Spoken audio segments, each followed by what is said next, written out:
or wait for the miscellaneous tax, because I'm interested in overcharges in this area, and the ability of a person who's been overcharged by a vendor to recover their funds. And there isn't an effective mechanism for that to happen right now.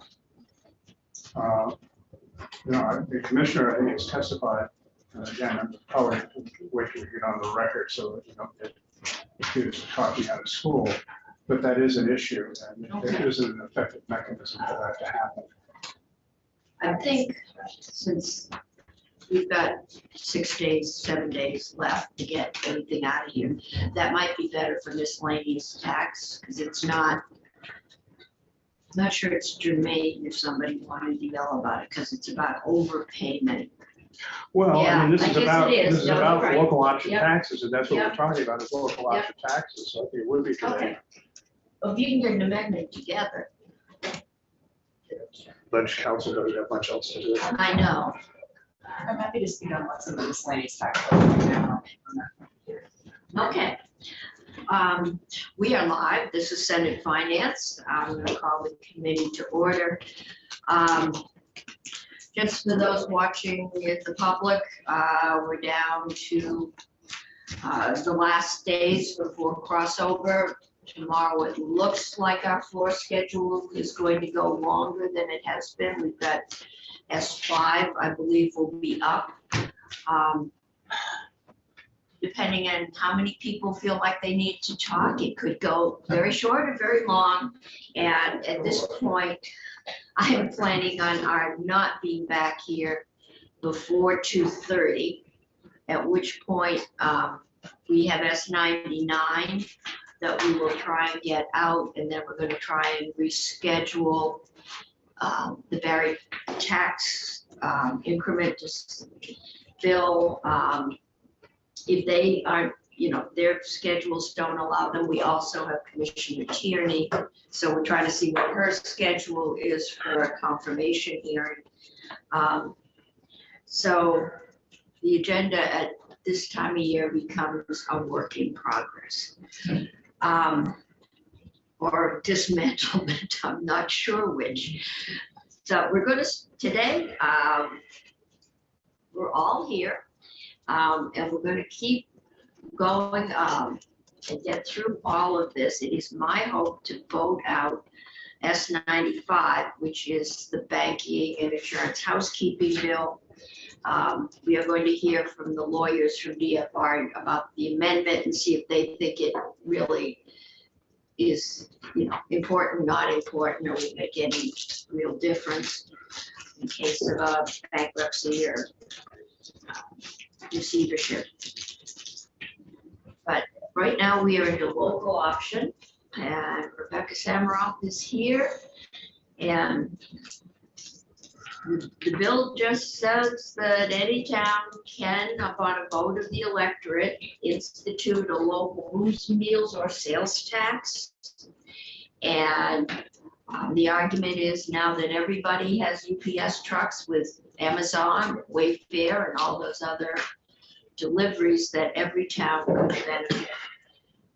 But we also have been putting, a portion has gone to the tax department to administer, and if you fill out a sales tax payment form, when I fill out mine, there's my total sales, and then, oh, by the way, did you have any sales? It lists all the towns that have local option taxes, and then they have to collect that and distribute it. The rest, a portion, goes into the pilot fund, which is payment in lieu of taxes. I know Montpelier gets a special pilot payment because of the cost of state government being here.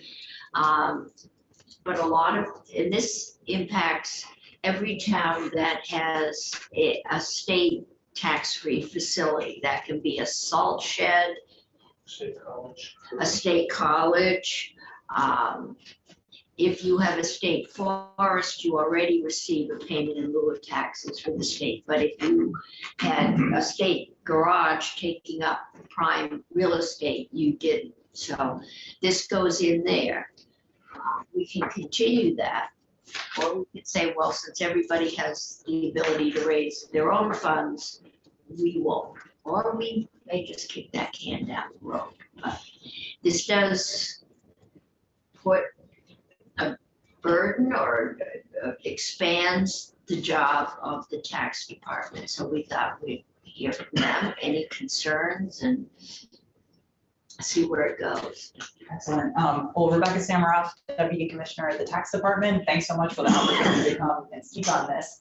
I'll just start off by saying a little bit about what our administration of local option tax looks like, and I'll be focusing especially on like when a new town comes online as a new local option tax jurisdiction.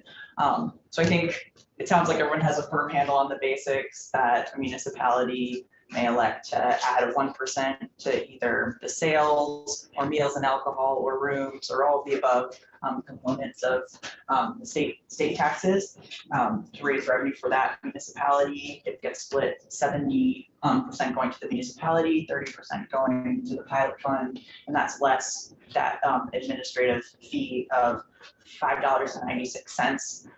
That's levy per return. And that fee is actually split also 70-30, 70% of it comes from the town's share, 30% comes from the pilot fund, and that's what we use for administration. Tax administration is pretty straightforward. The tax itself is collected with, from the businesses. The businesses are the ones collecting it from customers. Restaurants or stores on behalf of the state. They do it right along with the state sales tax or meals and rooms tax. And as you said, use that same form. You have all your itemized lines, one for each town. Our role is processing the payments, reviewing the returns like we would for any of the state taxes, and distributing that revenue to the appropriate municipality. So a large piece of our administrative lift actually happens right when a new local option tax comes online, a new local option tax town, I should say. We have a whole set of processes that happen at that point, which are important for ensuring accurate collection as quickly as possible. First steps here is that we prep a correspondence outlining kind of what local option tax is, how it impacts business, how the effective dates of when this municipality's local option tax will be effective, and how to file, how to get help from the department, etc. That correspondence goes to every business in the new local option tax municipality. It also goes to every business in any adjacent municipality, and that's because these taxes are destination based. So it's about like a business on one side of a municipal border may make a delivery into that new local option tax jurisdiction. So they'll need to know too. Because if they're delivering it over the town line, they have to charge the 1%. Exactly. Okay. If the town they're delivering into has a That's a local 1%. Yeah, these are all about where the purchaser takes possession of the item, and that's the same for delivery as well. So I remember calling many years ago because somebody came into a store I was working in, bought something and said, okay, I want you to ship it to my house out of state and I don't owe the sales tax. And the store did call the tax department because that seemed counterintuitive, but she was right. Probably a tax attorney. Right. So destination based there. So these letters go to the businesses in the municipality, surrounding municipalities, and then also we send them to any business that reports local option tax on more than one of those lines on the return or in more than one municipality.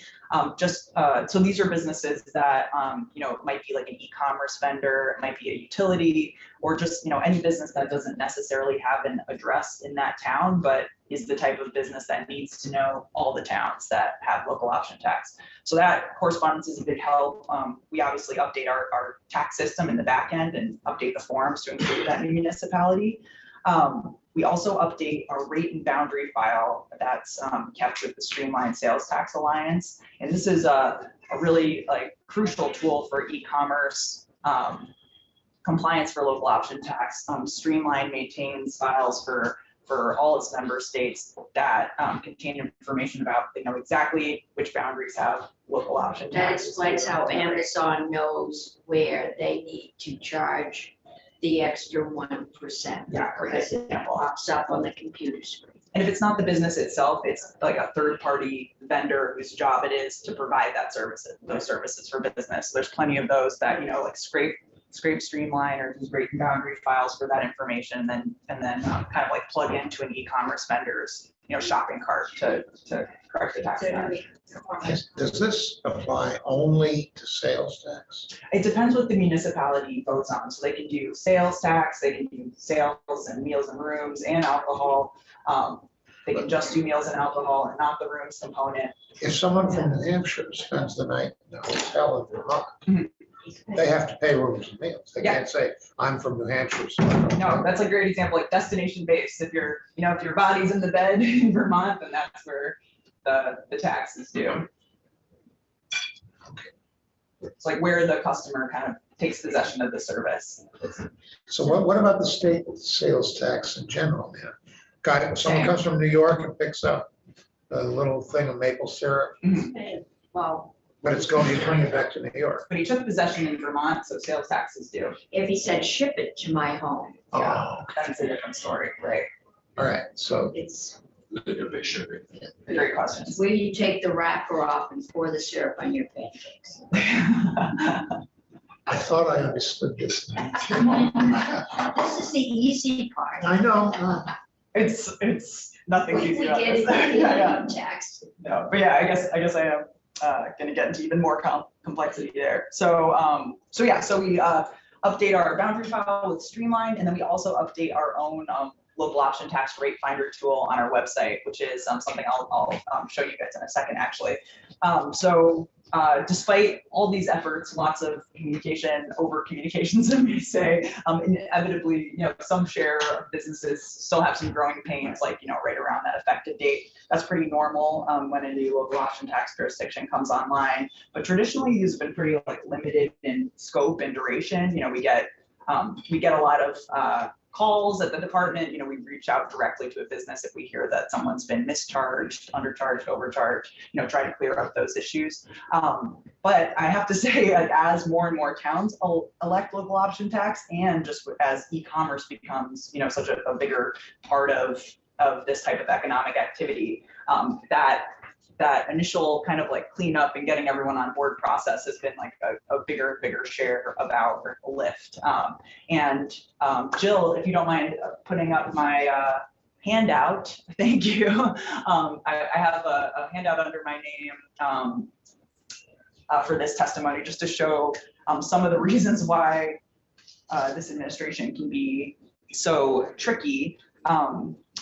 So locating your customer's delivery address, or even actually the physical address of your own brick and mortar business, can be way more complicated than one might imagine. Yes, And I'm not. There is Berlin. If you got Calais up, yes, there's Calais. It's got at least four, maybe 5 zip codes in that town. Yeah, okay, so perfect example, we'll get there. Yeah, so we can hop right over to here. So looking at the maps here, these colored points represent the USPS provided town name, and USPS town names correspond with a 5-digit zip code, which are those much bigger zip codes. So, just looking at the example of the yellow dots, all of those yellow dots have a Montpelier address, right? Even though Middlesex is addressed as Montpelier. yeah, for those of us who love Middlesex, it doesn't exist in the eyes of the post office. You can see. When I gave birth to my son in Berlin, my mother went into a panic. There is no zip code. There is no town. Where are you? I'm in Europe, Mom. So the black lines on this map represent the actual jurisdictional boundaries. That's where local option tax is, would be due in a Okay, community. so when Amazon charges you a tax, they're looking at a screen that says Berlin and Middlesex are in the Montpelier zip code, even though they don't have the local option tax that Montpelier has. Yeah, so Amazon needs to rely on, they might have something in-house or maybe a third-party business that has geolocated customer addresses along the lines of those black jurisdictional boundaries to tell an e-commerce vendor exactly, which taxes due on which products. If a company like that were to just look at the mailing address and see the town name, then they'd be like, oh, Montpelier, no That's it. local option tax on sales and use. But that could give a smaller vendor an issue.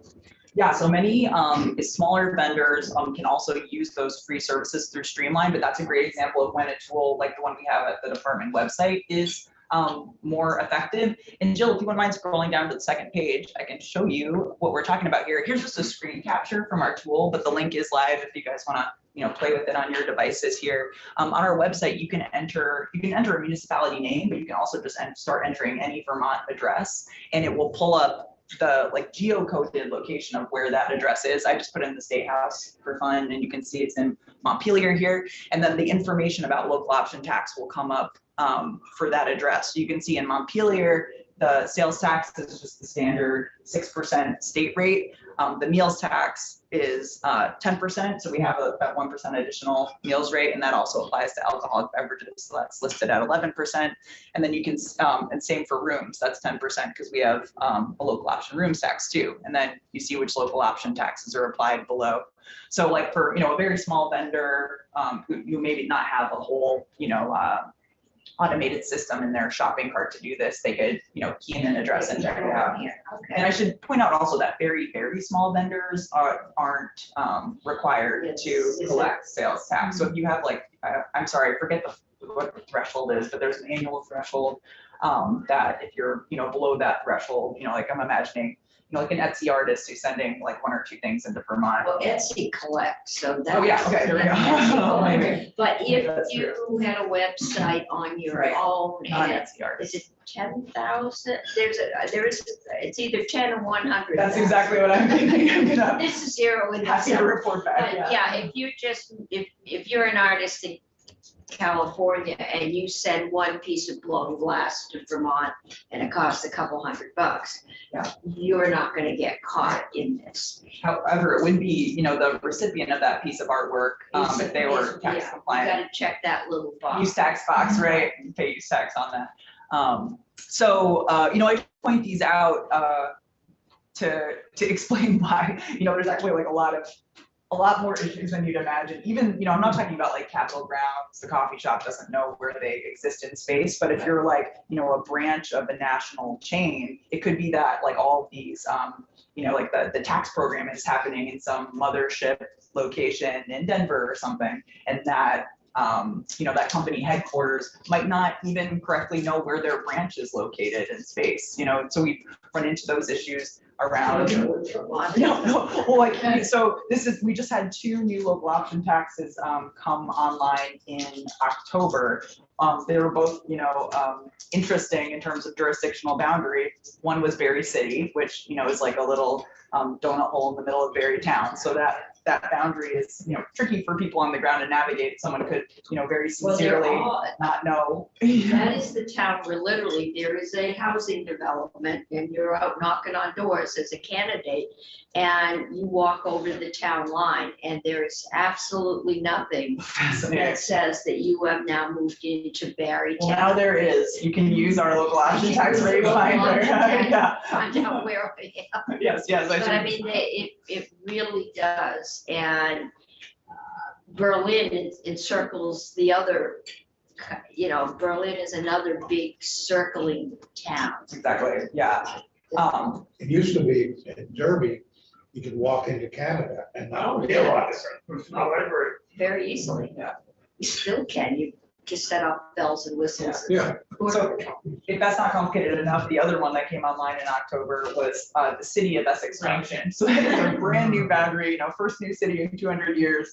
So, talk about confusion on the ground of, I don't even know where Essex Junction and Five Corners is, but I don't know. I think we heard about Lowe's customers and people were saying, I don't think I should have been charged the local option tax. So customers will also take a look, and some discerning you know, Exactly. And that's we'll what we'll let you know. a lot of where our leads, come from in these, early days of the local option tax are, people bringing in receipts. We're like, okay, we'll call that business and help them bring them into compliance as quickly as possible. And then, there were plenty of examples like that where, like a bigger chain needed to be corrected because their headquarters isn't on the ground there.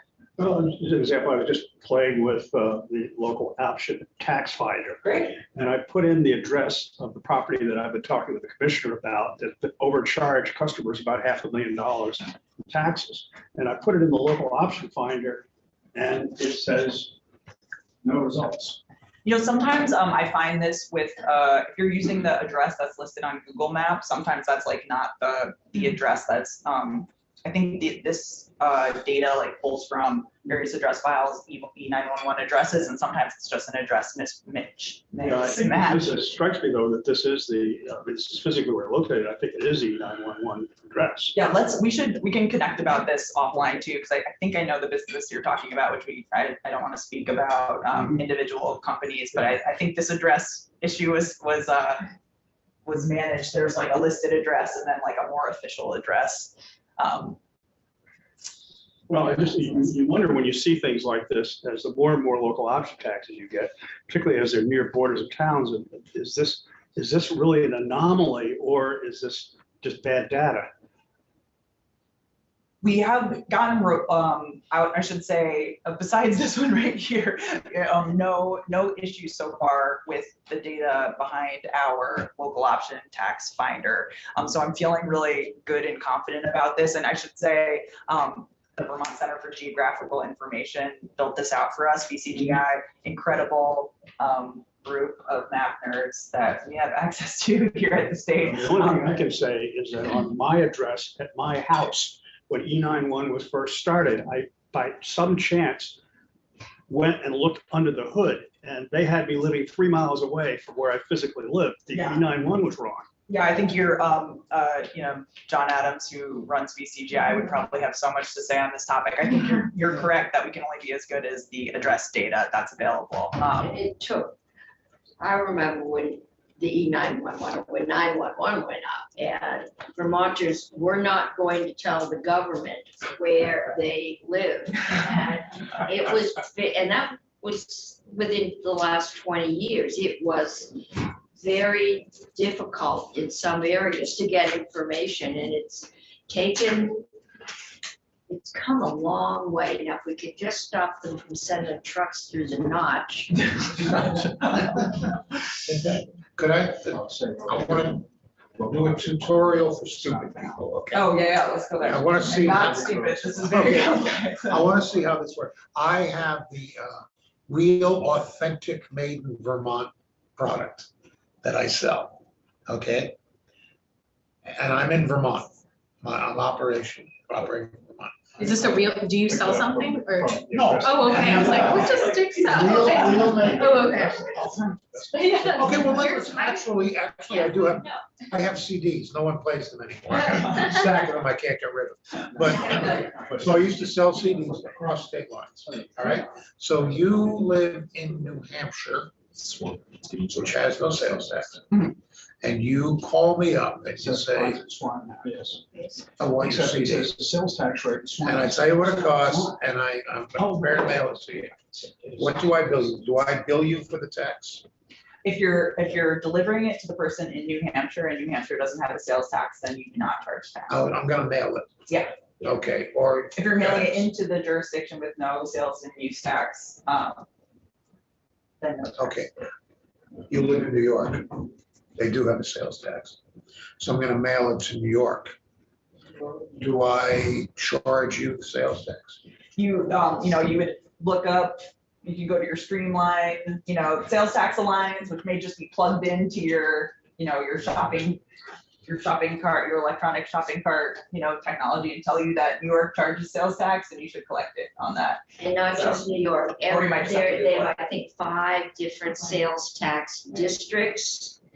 Yeah, they have local. Yeah. As the seller of vintage collector's items, CDs, I charge I you. hope we're getting a free one. Yeah. They're 10 years. I don't have that many left. I do charge you the sales tax. Yes, when I receive it, I'm sitting somewhere where sales tax is due, then it's your responsibility as a vendor to collect and remit that to New York or to Vermont, assuming that you are above the minimum sales requirement in that state to be.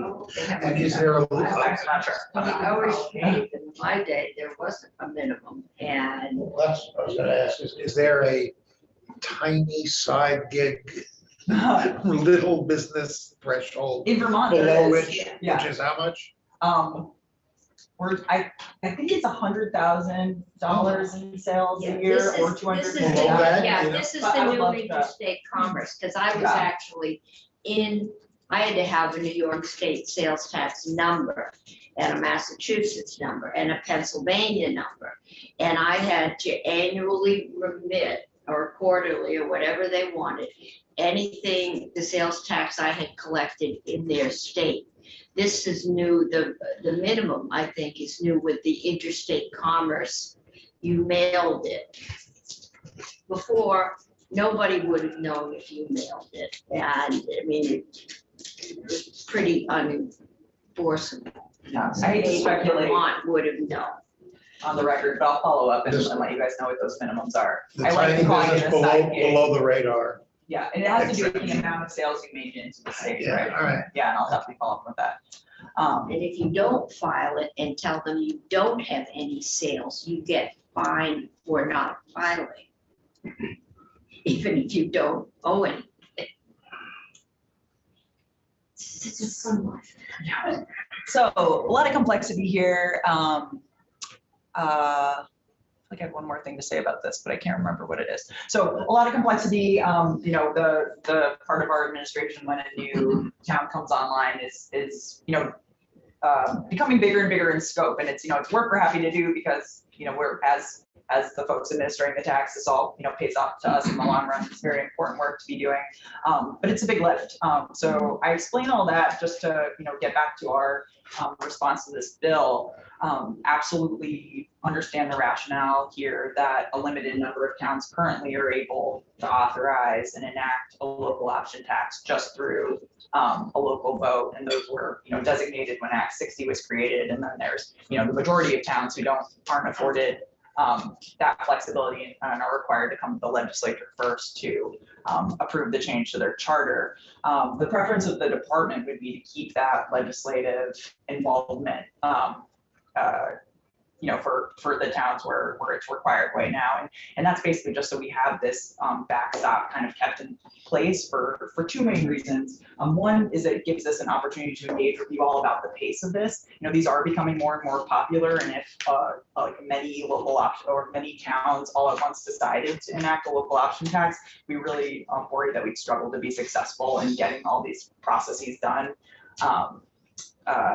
We like require 90 days, and that piece is still in the bill to have this pre-work done. And, you know, we just, it could be a lot of work if we had, you know, a mass, you know, coming online all at once. And so having this legislative backstop gives us an opportunity to, you know, stay engaged in the process, you know, have a space to come chat with you guys if it's feeling like we might need to kind of, you know, taper the pace, like set different effective dates so we can keep up with it, that kind of thing. So I can see a tax form, if all 200 and what have we got, 52, if all the towns did it, just to list them all and then expect a vendor to go through what is now basically a one-page tax form would become maybe a 2 to 3 page tax form. Okay. What, do you have a definition of what like an onslaught would be? I mean, like, you know, I'm thinking Like like a scale 10. of like 10, yeah, Okay. but, you know, we're like, even just dealing with the 2 that came in on October 1st was a lot, you know, given this kind of like the modern challenges that we've described here, but that's, you know, we kind of take that as, you know, part of an expected Yeah. flow, like, you know, Because you did more than I thought. You said you actually sent a letter to the businesses in town telling them as of probably January 1st, they were going to be obliged to collect this, and I'm assuming we told them how to remit it. And that takes time.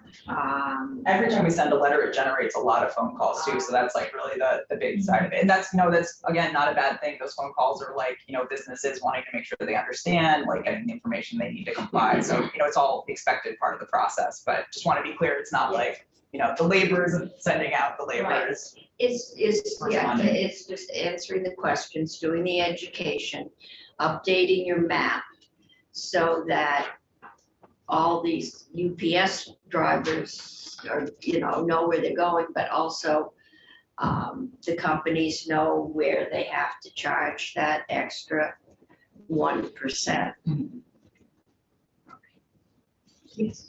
I'm just not of the mind from my 8 years in South Burlington City Council that enabling this to have it go directly into effect without going through the legislature is going to create an onslaught, because in the end they would be voting to tax themselves. So if Jericho wanted to do this, they would be voting so that every time they order something to their house, they pay an extra 1%. South Burlington in 2017 had another percent options tax, and it failed. The voters voted it down because they didn't want to tax themselves. So I'm curious why you think that just eliminating this one last step would create more of a demand than, right now they can have these votes anyway, they can go through this process and it can come to the legislature. This is just eliminating that one final step. So I just don't know why this would welcoming or open up the floodgates, so to speak, in your vote. Yeah, no, I'm really glad you followed up about that, because I think I just framed this poorly. I'm not saying that I think that the outcome would be an onslaught. I'm saying that we appreciate the opportunity to have the session every year to engage with this, with the legislature, and kind of get a sense of who's coming online through these processes. And if we're like, oh wow, this is 10 towns are all getting their charters changed at once, like let's come into Senate Finance and say, could we do something to stagger the effective dates, like with these, or could we get some, I don't know if we would ask for this, but authority to get some more boots on the ground for this period. And I'll just say the second thing that we see as the benefit of having this backstop and opportunity to engage is around the local option tax fee. This fee is calibrated around, or this fee, has been steady for a while, even as more local option tax comes online. And we have been to the legislature before about lowering the fee, and it hasn't really gotten a lot of attention. The fee's calibrated on a per return per municipality basis. So if like we're saying, like 15 new local option taxes come online, we're going to be collecting too much like more than we can spend in administration. So I think it's also nice to have, even though we haven't had success in getting that fee, getting interest in recalibrating that fee when we brought it up in the past, I think that should definitely be on folks' mind in the future if we have like a wave of municipalities. I can see where this, if you're a big municipality and you have a whole lot of stores, you probably aren't traveling up to Jericho to shop, maybe, some specialty items, but you're doing the bulk of your shopping probably in town, so you are choosing to tax yourself. Local option taxes, though, unless you would really only be taxing online sales, and depending on how many people shop a lot online, because there's the general store that sells basically foodstuffs, and they're not taxed, and gas is gas. So unless a lot of people in town do a lot of online sales, we're listening to the mini TIF proposal. Towns are looking for a revenue source, and one town has done a local option tax that is dedicated to some infrastructure. Like right in that, Karen? Montgomery. Mm-hmm. So a town that wanted Westford might decide to do a local option tax as a way to pay for that septic system to get So because online sales have changed the landscape of which towns have the ability to make some money, we might see an onslaught. In those towns, yeah, they don't do a charter, they don't have a charter, so we look at that. Tell me if my memory is right. This is going way back. This is going back to when we wrote Act 60. Okay, that's my next. The local option tax was sort of a way to sweeten the pot for towns whose taxes Right. went up under, Yes, which is to say disproportionately tourist towns. yes, Okay, so that's not the town would not be taxing itself. Well, they would, but they'd also be taxing the hotel guests, the skiers, the lake. but very few of any of those towns did it. Yeah, But other towns, the bigger, more commerce busy towns, did do it. And it was, having been here twice with votes in Montpelier and not getting the legislature to even take up a local option tax. It was not easy in the beginning. I think as we've gotten more comfortable with the idea, it's become pretty pro forma to put them all through. But, and now maybe Zoom makes it easier, but you know, from Montgomery to gotta traps down here and arrive now and get left cooling your heels in the hall because we're on the floor for 3 hours more than we anticipated. The little. Boy, yeah, I mean, it really, who are they sending? The clerk? I mean, the select board all has jobs somewhere else. But the prevalence of online sales and the Wayfair decision definitely has changed the marketplace. But as in most things, it's more complicated than. So I guess, in the spirit of problem solving around this, because I think one of the reasons for bringing this forward again is just there are communities that are really hurting post-pandemic, have lost travelers, et cetera, need to match new infrastructure dollars. Most communities will know by December or January what's going to be on their ballot in March. And this is likely to be on their March town meeting ballot. And that would give you some sense of, you could come to the legislature. It would probably allow you to come to the legislature sometime in January and say, we see 20 of these coming onto the ballot in March. And we're really concerned about how quickly we could act. You just passed this, last year. I mean, if we're going to see a wave, it's probably going to be right after we pass the bill.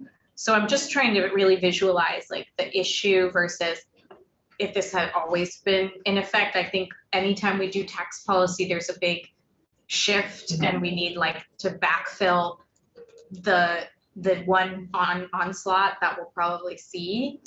Maybe it'll come in stages, but I think otherwise what I worry about is if we said, oh, we've had all these passed and they're all coming to the state house at once, which I don't think happens because the smaller towns just can't, send someone like the chair said, then who lobbies the best for them for their to be the first one to go. I think no matter what we do, when it's unequal about who has the capacity to come to the legislature, we make decisions based on who's loudest and who's best at lobbying.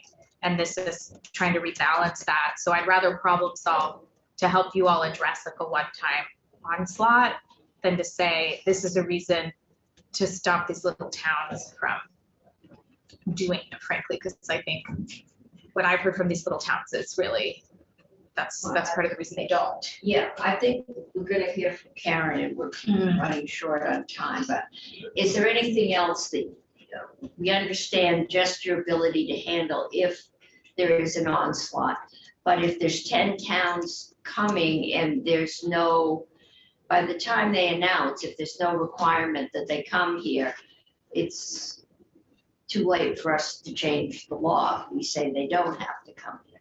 So, that, but is there another concerns that you've got, and I want to give Karen's? Yeah, absolutely. I'll try to make this brief and, yeah, just in response, of course, like, absolutely understand the rationale of this bill and yeah, just get the logic of that. And if this were, to pass, I think the idea of having some, right now we have the requirement for notification. The local option tax can't be effective within 90 days of notifying the department. We can't track what's going on across all the municipalities, but perhaps, it would help our administration if there was a requirement to let the department know if it was going to be on your municipal ballot, and start gauging that and have an opportunity. So the other piece, if this bill does move forward, I did also want to speak to the data piece, that second, it's like the very end of the language of a piece about the department sharing taxpayer information with municipalities that have voted to impose a local option tax. I just wanted to speak to this because we are already making this information available to any municipal official who asks for it. We do a lot of work with towns, especially those who are considering a local option tax, to help them estimate what the impact is. My concern with this language is that I think it adds to the perception that we have data that we don't have for towns that are considering a local option tax or have voted for one but haven't enacted yet. So we have a lot of information about sales by town. It's all available online, and we often curate a special data product for a town if they're just struggling to kind of like use what's available online, or just want a little hand holding through that. But what we don't have is for big e-commerce vendors, for example, we can't isolate their sales by municipality because they pay on aggregate for all their sales into the state, unless the town's already a local option tax town, and then we can, and then we absolutely Okay, do. so until they're a local option tax town, There's not a little line on the there's not a return little form, line that right? says East Overshoe, this is how many UPS trucks we send in there. Right. It's just, they know how much they send to the state, and they know the 4 or 5 towns, they've got to collect an extra 1%. Right. So, The easiest way would be just to raise the state sales tax and distribute the extra 1% to all the towns. yeah, I've definitely heard those ideas before, and that would have to be as a share of population and not as a share of sales, because otherwise we'd have the same Yeah, that's right. issues. Yes, no, it would, yes, but it would be a revenue sharing, which would be a lot simpler to administer. So that data piece, if this were to move forward, our recommendation would be, our request would be to strike that piece as it's work that's already being done. And you can see in there's, we're already have, providing this data to municipalities that administer local option taxes is already part of the statute. And one other point on this is just the way this language is written. It speaks to the recipient being subject to the same penalties for disclosure that like I would be as a tax department employee, and it's just hard to that's kind of like implying that we'd be handing them actual tax return information. That would be tricky to If you're posting it on the web line, I don't think it's confidential, so if they Right. destroy it, if they told their neighbor, gee, this town gets $250,000 worth of Amazon sales, that's not, maybe Amazon thinks that's a trade secret, but it's not confidential tax stuff. we wouldn't be giving anyone like an individual business's contribution to that It would town's just local be, option this is tax. the amount of sales tax that is Right. collected in your town. Right, and we're happy to we do make data products all the time that cut this data different way for municipal officials, but especially like in the context of this new language instructs us to share that with the legislative body, and then subjects them to the same penalties for unauthorized disclosure. It kind of makes it sound like we would be handing them actual tax Yeah. returns. And then if it's a legislative body, those are all like open, like meetings that are open to the Yeah. public. Like, when are they going to talk about this stuff? It just seems like inviting And you people to don't have the disclose tax information anyway. information. I Yeah, mean, until that, yeah, you can't share what you don't have. And what you have is a big state conglomerate, and then you have a couple of little extras where there's already a local option tax, because that's gotta be broken out. But you can't say, Montgomery, this is how many, sales there were that were, delivered into your community. until they have a local option. Until they have a local option tax, so that information, if the goal is to get them that information to help them to decide if they're going to do it, it's the cart before the horse. So that's not the goal of this language. Okay. So this language is really intended for those that already have a local options tax. So I'll go back to my South Burlington example, and I was very pleasantly surprised to see Williston and now Colchester have been reaching out in support of this language. There's a letter unsolicited in support of this. They don't currently have visibility. I've actually asked for it as a city councilor, and it has come on, it has not been responded to. But that's regardless of the point. Where those roads led me to was this type of language to allow the tax department to share discreetly, so that it's not public knowledge. This is what Tucker Anderson came up with. So this is not going to be disclosed in public hearings, but now it can allow for city managers to have visibility as to how much was coming from certain segments, certain parcels, certain stores versus online sales, so that they can plan accordingly. For example, the University Mall is an 80-acre parcel, major commercial center. There's a good chance it'll be demolished and rebuilt and structured. And it's going to be very useful for a community like South Burlington to know what that will impact on their $3 million currently a year of local options taxes. And they're going to forego that for a 2 or 3 year cycle. Look at Burlington with that, the mall. So Burlington has visibility as to how much they collect in local options taxes from different stores. So I don't know if we interpreted this language the same way, but this is for those that have a local options tax to give those communities more visibility. So your intent is to share like individual businesses tax information with the city officials? So my charge to Tucker was to give the same visibility that St. Albans, Rutland, and Burlington have. And this is what he said is currently enabling those communities that collect the options tax themselves to have visibility to. So like those municipalities that collect it themselves have that information because they're collecting it themselves. So we're not sending them anyone's tax return.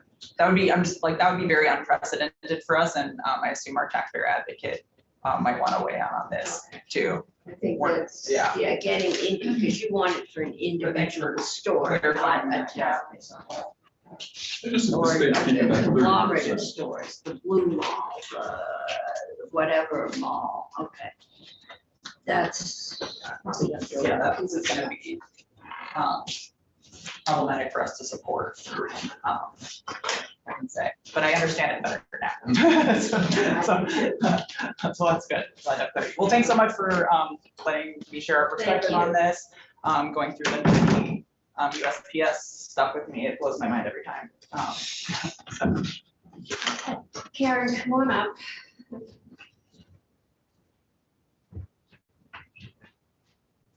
You want to let Senator Lyons know we're running maybe 10 minutes behind. Assume she's just across the hall. Thank you. Thank you for taking the bill up for the opportunity to testify. I'm just going to say to Rebecca, there's 6 towns that have it on the ballot this town meeting. Thank you. You ready? Without any help from us, Right. maybe they don't need our help. Okay. They figured it out on their own. No, it's a ballot item for a charter change that will then come to you.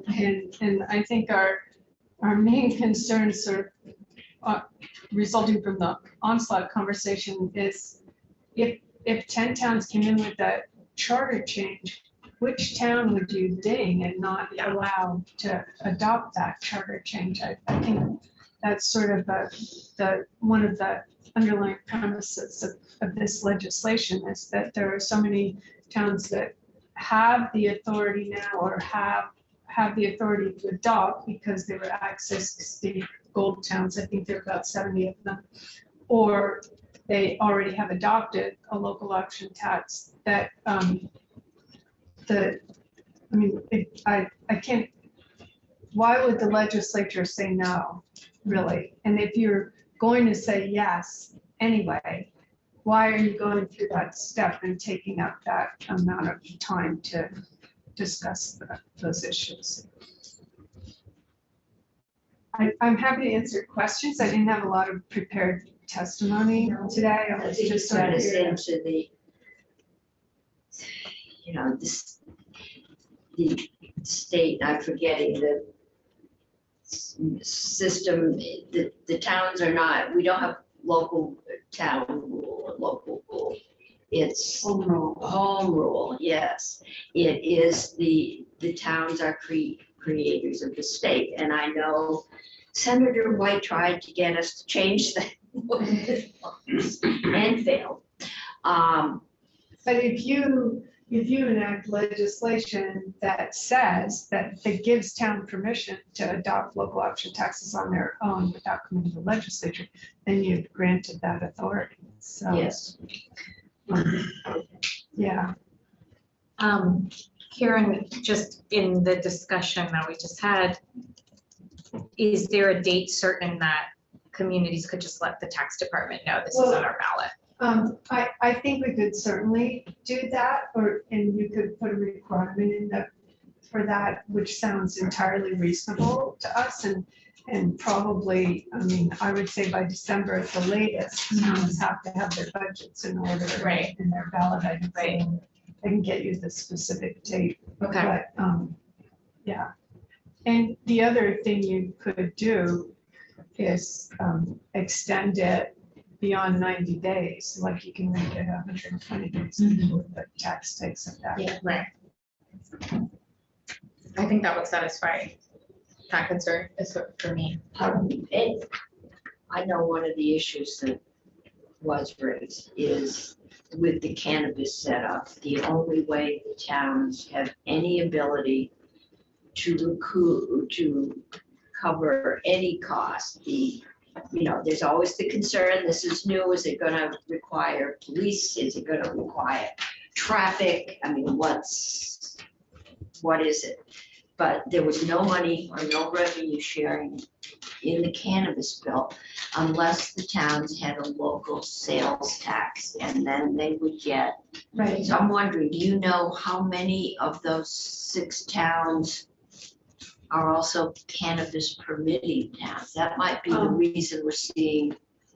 I don't know, although I can certainly If you find can out. find that out, because that might be Yeah. a reason that not suddenly, oh, the UPS truck is out my back roads a lot, but that there's a cannabis dispensary next to my local general store. Yeah, one of the reasons that we support the second part of that bill is that municipalities really who are hosting retail cannabis have no idea what kind of revenue that's generating, what portion of a local option tax that might be.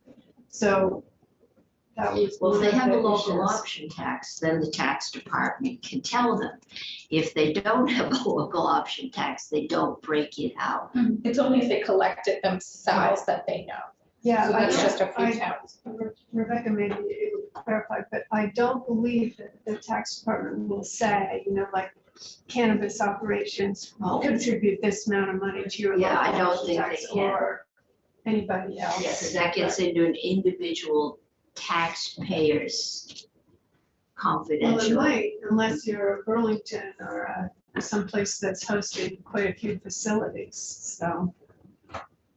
Anyway, that's another discussion. So this language would maintain that confidentiality, so that this would give them the obligation to not disclose it. But again, I'm happy to pull this language. I'm just pleasantly surprised to see towns stepping forward and supporting it. They're creating more information than they are currently getting in the local option taxes. Okay. So we will have further, I didn't realize there were 2 options, local options, so we will talk about that. And see where that leads us. Do you know which 6 towns? I don't offhand, Okay. but we have our research specialist put together a town meeting rundown, so I can find out pretty quickly while I'm sitting here, since the house is still on the floor. Oh, that's helpful. Okay, All right. so.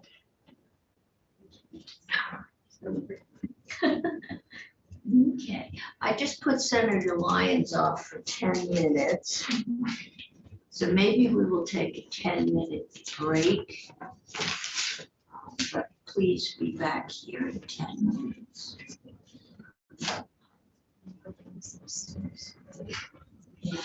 And we'll see where that goes. I don't think I'm gonna rush this one out. Okay, I didn't know like your philosophy on discussion and possible vote. I'm learning as a chair, like. I usually have discussion, but because we're also gonna be looking at mini kids, all of these are addressing the need for towns to raise money. I think you heard from the auditor yesterday, his concern about the mini TIFs and the wide openness of those.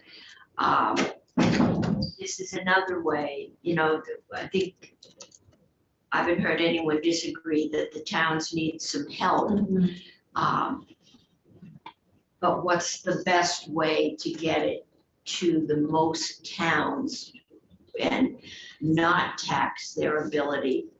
I mean, once you put this in place, the town doesn't have to do too much. The tax department collects and remits. Assuming that most of those sales are gonna come from out of town vendors, probably out of state. That might be easier for a town with 3 select board and a clerk treasurer to handle In a mini TIF. than a mini TIF. Yeah. And so I think Or it might give them the revenue they you need need to, to have capacity. Yeah. To do another big infrastructure project. right. So that, and we have one Montgomery that has passed the local option to do some kind of a town project. Yeah. So, I don't know, So I'd still like to see this move forward, and I don't know if all of our bills have the March 24th crossover deadline. all of the bills that are Okay. here to us, we only get the extra week for the ones that come to us from another. Okay, so March 17th is our deadline for the All of bills these. originating. But we also, when you say the word tax, it's broad enough, so you can use it by vehicle. That's why you're the expert here. I just, miscellaneous tax, isn't it?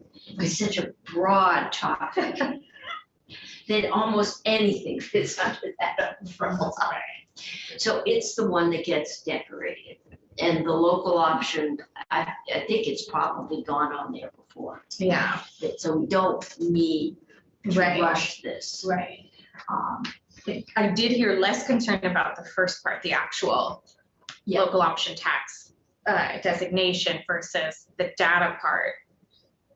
I'm really open either way, but I still would love to see the first part move, and the second part seems like it could take more work that takes 2 years or Yeah. something. And that's what I said when we first introduced this, the second part can easily be stripped from it.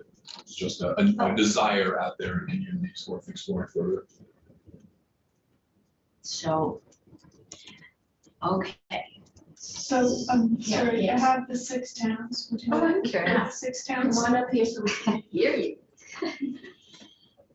And at home can see you.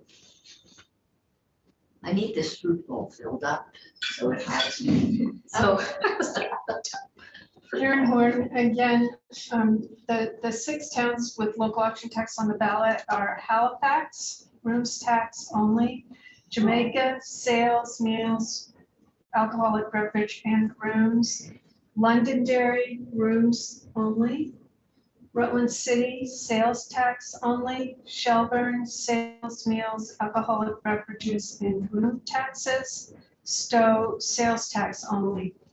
Stowe already has meals, alcoholic beverage and rooms. tax place. Okay, It's interesting. kind of a broad range, but I think the small towns are. Sure, Jamaica, don't they have tourist areas nearby? Sure do. Yes, they do. Magic, That's what I thought. abstract. Plus the town itself sort of. Yeah. Right. Yeah, good. Okay. So Montgomery's kind of standing out there alone as a small town without a ski mountain.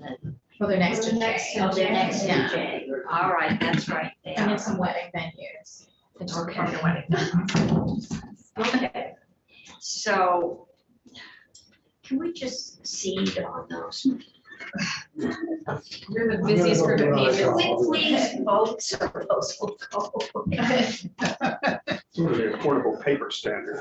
Oh. I'm Okay. interested that the positive ones change shape, like, was that that's a new I think thing? it's whatever the note papers printed out in the speakers. It's on the new bill now. so Oh, it's interesting, 37. but it seems like it's printed from a different company. Like it's a group that's printing them, they bring them post out to us. They bring stuff to you, I was like, how are we, like, such an obscure, probably can't do the smoke, like, things, you're like, Go ahead, just- Okay, we've got about 5 more minutes. Okay, committee, if you want to do that, we can, who's the drafter on this one? Taxes, that would be Abby. We could ask Abby to draft this up, do 120 days before you can enact it. and the notice. And a notice, 6-week notice that it's going, when do the towns have to notify that it's going? I'll send you the date. Okay, I'm going back to the office. So I'll Okay. send you- was so a date to notify, strip out all the information stuff and just let it ride. That, Sounds good to okay, me. I think Tucker wrote this, but. Tucker wrote it, okay, then we will, oh, cause it's towns. Yeah. I thought it was gonna go to GovOps, to be honest with you, I'm surprised they came here. Well, they can go either place and it may leave here and go to GovOps, I don't know. Okay, we will put that on I don't for think it did last time, but it might. vote. Yeah. And Senator Chittenden, maybe you could communicate with Tucker Sure. and just tell him, Strip the second part out about, yeah, and put a notice to the tax department when it's going on the ballot and then extend to 120 days the space between the vote and when it can be implemented. Or you might, because not everybody votes in March, so we probably need a set number of days. S88, we talked briefly about that, that's the South Bureau short bill, it's in GovOps related to this.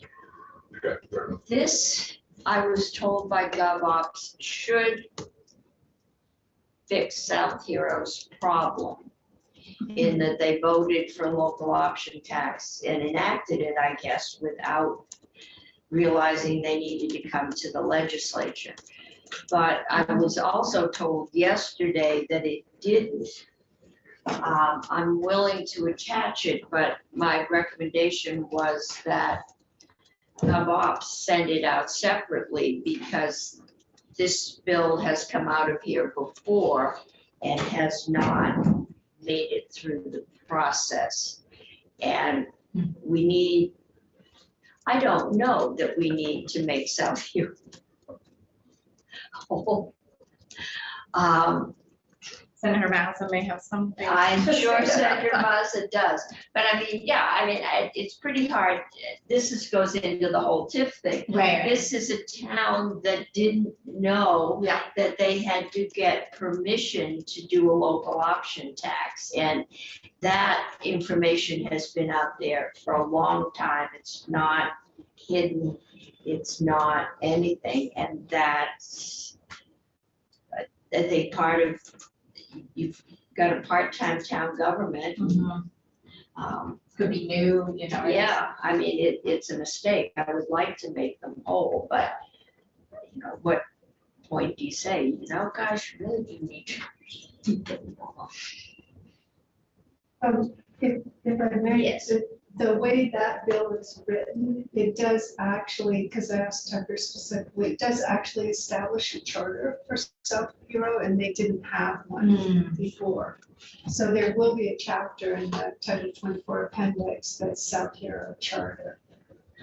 Okay, so That's they interesting. need to pass that out. I would think so. I would that's- think so, yes. Because that was my question. Most towns don't have charters. No, they don't. Yeah, so it's traditionally just the big cities. So what did Montgomery do? Get a charter? Yeah, they wrote a charter. They just wrote to a have- charter, okay, and asked to become a charter Right. town. All right. Yeah. Okay, so yes, they do need to get that bill out, and if she doesn't, we can attach it to this one, but we should, Do this. Tucker to propose language attaching it or leave that separate? let me talk again to the chair of Gov Ops, because she originally said, oh, good, if we pass this. It didn't sound like she thought she was gonna get to the South Hero Charter. But charters regularly get done after crossover, Yeah, that's true. so, I think, I don't wanna step on her feet and put her bill on my bill Sure. without making sure she knows we're gonna do that. So that, okay. If you can tell him there's a possible amendment. Happy to talk offline about my saga with trying to get this data for South Burlington. I was surprised to see Williston and Colchester also reach out and saw this bill. I didn't ask them to do so. Yeah. They said, oh, we'd love that data too. So there's just like yearning for more data about the local options, where it's coming from. Does that make sense? Yeah, no, I'd love to chat about that, because, you know, I think we could probably help in a lot of instances if we have the data to share, absolutely, if we have this, A that's. few years ago, I requested this, and I was told, you know what, we're not gonna provide it, you should introduce a bill to get to this, so that's what I was told, so that's why I came to this avenue. So I politely asked for it, and then they said, it's too complicated, and they said, you need to draft language. I'll argue, it's still very polite. I'm trying to be polite, I'm trying to get more data. I think you can get it tied down a little bit. That also could go into miscellaneous. But I think it needs, I wasn't clear what you were asking for. I wanted the same rights as St. Albans, is what I was asking for, but maybe I need to make it. No way. Well, see, I didn't realize St. Albans had more rights than you do, so, All right, thank you. I'll work on the page now, and get back. And they're not leaving their phone numbers anymore, so I can't call them back. Better than my book. It's all you two. I mean, I love calling back constituents that fund you. I do feel for, it's not only the pages, but somebody's writing all of this down to print for us. I think they've got it pretty automated now. I think all they have to do is put in the name. Well, I think this one says very opposed, quote unquote, this is ridiculous, like they wanted to tell me exactly what they Yeah, said. a lot of those that I'm getting have been customized. Yeah, they're like, you know, Not just the- entirely the- customized. please call back or don't call back. or, Yeah. you know. They're getting better. They probably got the message that the mass emails from people that aren't in your district frequently do more harm than good because the legislators get it ready. Well, I mean, I look at all of them, though. I mean, really, and I try to Yeah, respond to as many as exactly. possible, even outside the district, because Right. people are making a point, that's. Yeah, They're probably waiting on the phone because I don't think they have that many people, so they're really waiting to get through and tell us this, so. Oh, you're gonna call them all back and email them back. There's Senator Lyons. In entourage. It's like Taylor. Oh, I don't know about that. Follow me. You follow me. Pick up hats and gloves. Okay, we are back in session. We never actually went out. But Senator Lyons, I've been living in abject terror of the child care bill coming here and trying to raise the amount of money that was in the original study. So I know that it's been going through a lot of work. And I just thought you might give us an update, because I'm assuming it probably is also gonna have to go to appropriations, which means if we don't get it until that last week, we effectively have 2 days. To raise, I don't know, only 100 million. You know, right now, I can't tell you, it will be substantial, there's no Yeah. question about And it. I think that's, So we've been, and understanding that the governor's budget does have a significant amount right, in it. And we're trying to, we haven't got the printout on how much and where it's coming from yet, but we'll have that. But at the same time, our committee will definitely go beyond what is in the governor's budget. There also are direct appropriations in the bill unrelated to the CCFAP, you know, the child care subsidy program. So there's about $8 million direct subsidy for some of the programs, so. okay, and is that direct, but that's new money that will either come It will out be of moving- existing programs or have to be For raised? example, it will be scholarships for early childhood, which are currently under ARPA, and that's $500,000. And then the other one is child care worker retention grant programs. It's the $7.3 million. We haven't made our final decisions on either one of those, but I think there's a strong, I have a sense that there's support for moving forward. Those are base budget or one time? What would be- Maybe one time. Okay, so why don't you tell us what the program is going to be looking like? I've heard, you know, we've got to build up some infrastructure. Before COVID, the state, we got a new computer system. There was a whole program for raising the CCFAP subsidies. So we changed the CCFAP to a newer market rate. Now it's going to change and be different. So one of the decisions I think that we have made is we're no longer going to be tying reimbursement to care centers based on the number of stars that they have. So it'll be a level amount per child. And so we talked about this a little bit today. So it's $17,430 per child for the CCFAP payment. So if you take that and then you look at where we might be going in terms of federal poverty level, the bill has an increase. So currently, if you earn 150% of poverty, you have no co-pays, so you have full subsidy.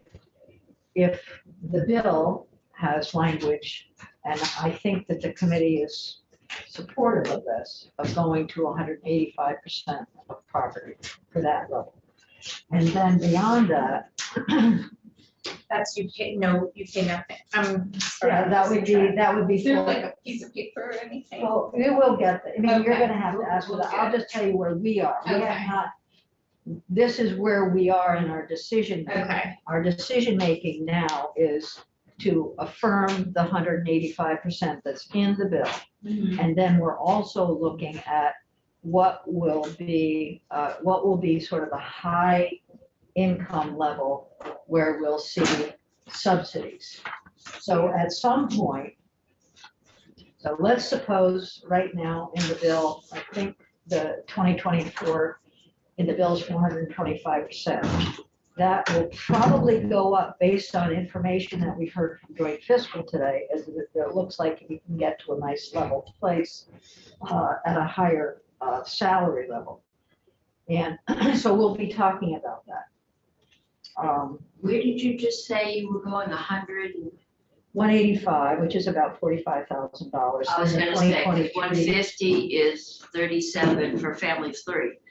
I'm looking at a family of 3, so you're probably looking at 2022. I'm looking at 23. Okay, 22 is, I'm looking at 23 also. okay, yeah. this Behind you. is 17. Jeannie, it's right behind you on the wall. Oh, there it is, so you guys can see it. Okay. Okay, so Sheet here. So suppose we decided to go up to 600% of poverty for a family of 3. Chart only goes to 5. I have up to 1,000. Where'd you I get asked for a that? special. Okay, let's go to 5. Yeah, pick Okay, 5. get 5. Let's pick 5. That would be that there would be a subsidy for people of a family of 3 who are earning $124,000 a year. And it's 149. And they would have a subsidy. I must have written down the. I've got 124.3. Oh, I was just at 600. Oh, you're going to 600, right? 5 is one. So what we are doing now is making a decision based on some of the graphic representation that we received from joint fiscal and from knowing what the total cost would be compared with the RAND report. What our policy recommendation will be to you. And we also understand that the RAND report had a very high recommendations, huge. Yes. So, and I haven't heard from you that that is something that is something that we can raise. I could raise the income tax, but I can't, I'm not gonna get it on soda and candy. So that's where we are. We're at the decision-making point with that. And And how would this work? Because right now, we don't have staff. And they had staffing problems before. This, I assume, would have the RAND income levels in it. And one of the levers we can do is the percentage of poverty and the percentage of income, and we can play with that. But if we just said, okay, the money is there tomorrow, we still don't have enough centers, enough teachers, we don't have enough teachers in the public school system. How, have you done any thought as to how this is going to roll out? well, remember, what we're talking about is a subsidy for families that do have children who are in childcare. So we're not paying money to people who are not going into the.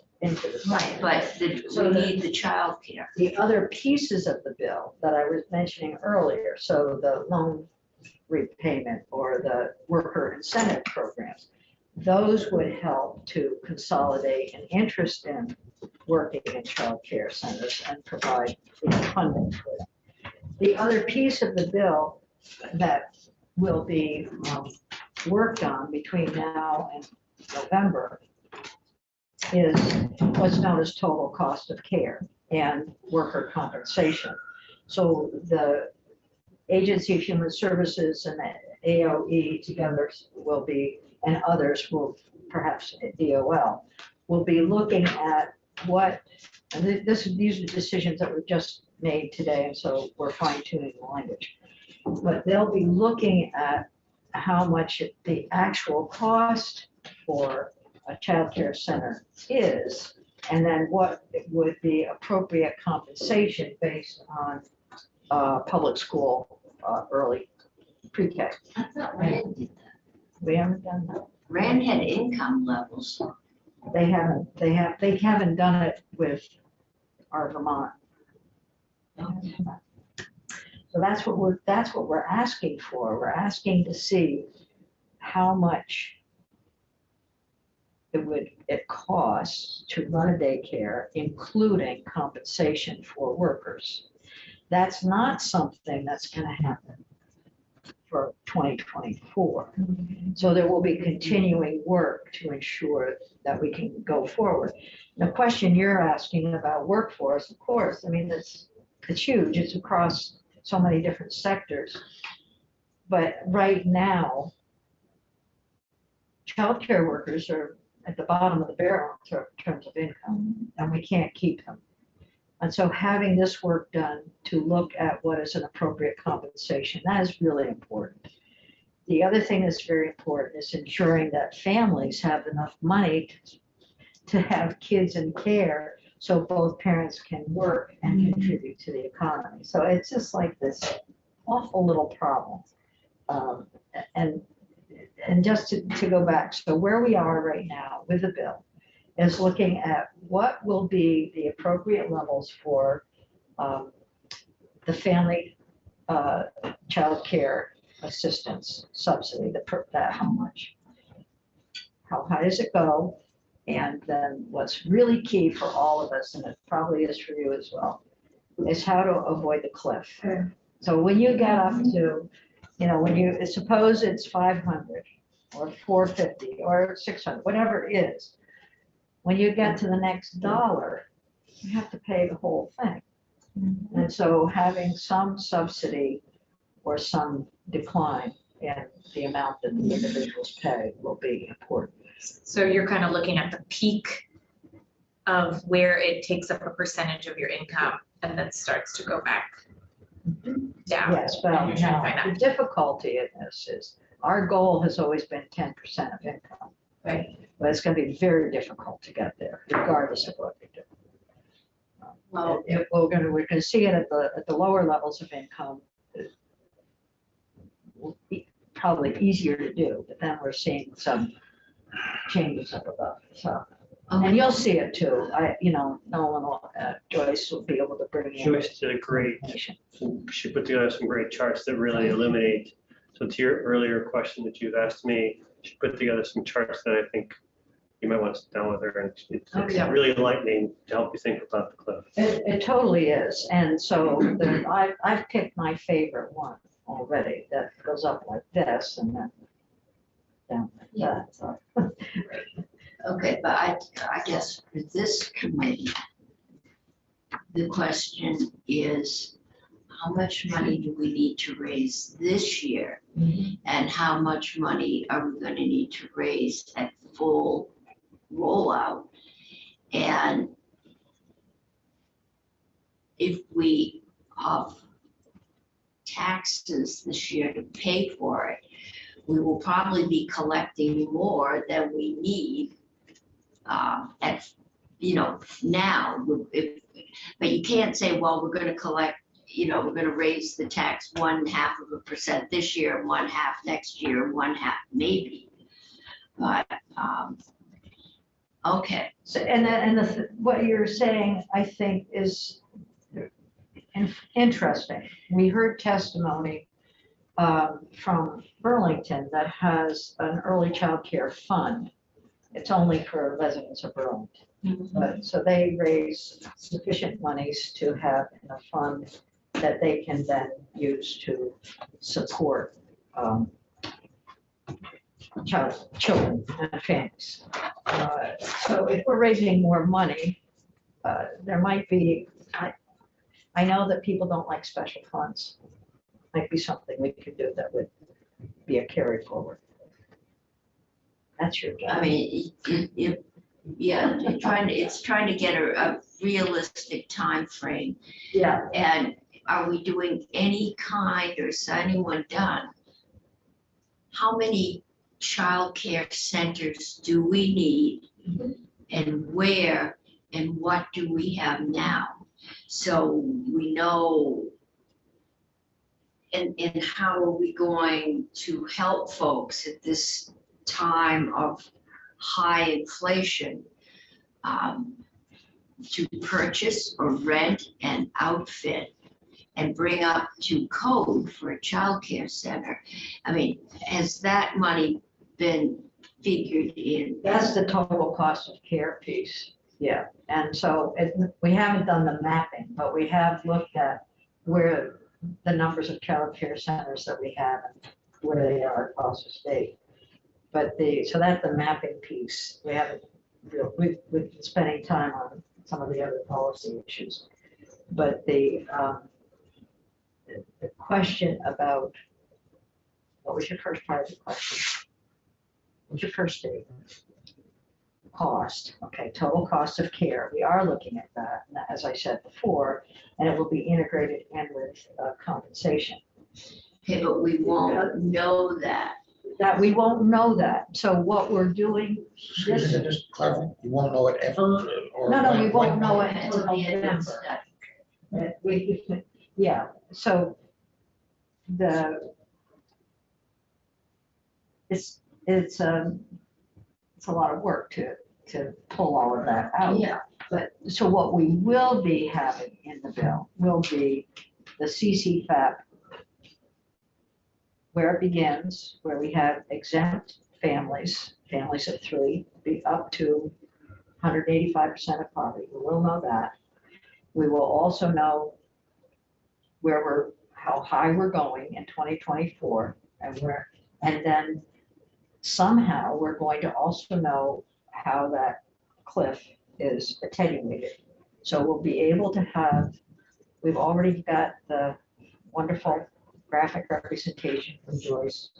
The question will be, how much is the money? That's what we're looking at.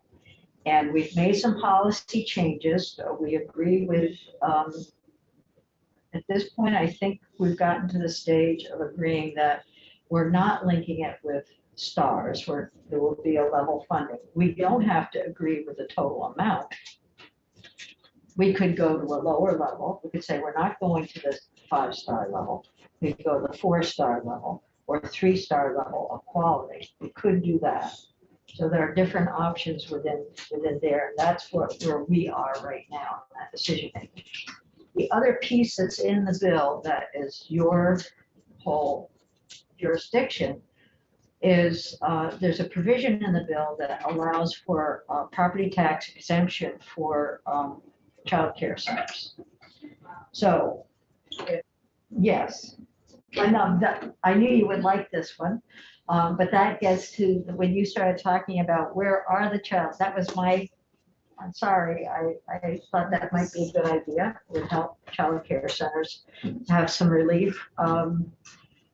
So the question is, under how do you determine what that current level of revenue is and what effect will it have? So it's in there. okay. And does it happen the Reduce first year? revenue at a time I need to raise. Right, so it's maybe, the question is, that piece is in there, is that something that happens in 2024? It's probably too late for that. But yeah, so that's not an immediate decision, but it's something that needs to be structured, evaluated. Okay, I knew you would like that. I love it. Yeah. Okay. You Senator McCormick and then Senator Ron. So, tell me if I'm wrong, okay? It seems to me that some of the real basic questions are as yet unanswered, such as we don't know what it's gonna cost. And do we have a notion of where the money's coming from? I mean, I haven't heard that in the testimony. So that's why I'm in here. So what our goal is to sort out, based on the RAND report, the RAND report has different levels of decision-making for us. We have a list of decisions. I brought them in. These are some of the decisions that we've been making. Okay. So one set of those decisions is, what level income do we provide subsidy for? So the higher you go on that income level, then the more money you have to raise. And then you also have to consider if we stop at a specific income level, then the next dollar going to shoot the cost way up. Okay, so we want to figure out how to keep that cost lower. So we are looking at the RAND report, we're looking at joint fiscal information, and then we're going to bring you a recommendation. And then you're going to decide. Health and Welfare is bringing us a request for $400 million. We can't do that. And so you're going to say, okay, we have to lower it. Or you're going to say, oh, Health and Welfare is bringing us a request for $150 million. How do we raise that money? So I'm leaving how to raise the money in your hands. We aren't going to make a recommendation about that, but the RAND report is very clear about where possible revenue sources exist in this state. Yes. It's where you hear all about the payroll tax and the sugar tax and Yeah, but as I listened to the RAND report, I cringed. I don't think we're gonna put a sales tax on medical services. no, I wouldn't be thrilled with that. I mean, most of it, we could raise the sales tax. Was probably one, or we can do a payroll tax. We do have money in a child tax credit that we can repurpose. And, just remove that credit and take that foregone revenue. So there are options. It will, and we will probably start with how much money do we think we can reasonably raise? Yeah. And then play with the levers that get sent to us. I doubt, That- You're right, because there are other sources of support for Right. families. I think given the present administration to do any major tax increase or expansion during a time of high inflation wouldn't be worth our time working on because it wouldn't go. So we might have to start with a phase in and see if we can get a budget for the first 2 or 3 years and then look at how it rolls out. Okay, You're right. And when all the other information comes in about total cost of care and compensation, this will have to be sorted through. So it's just like an iterative process. but we're going to have to start at some compensation level. And once we start there, we're not going to reduce it. No. So we're going to have to find a realistic number and fund that. We're talking about raising minimum wage to $15 an hour. I think we're going to have to go at least there. Or, and higher. I mean, if we're requiring college credits, that's, and the RAND report does break some of that out, but, yeah, I mean, the total cost of care is gonna vary by town, by property tax, by the cost of property. Well, yeah, And maybe we use some of the VHIP money to restore. you're right. How about saying, how are we talking about legal? Okay.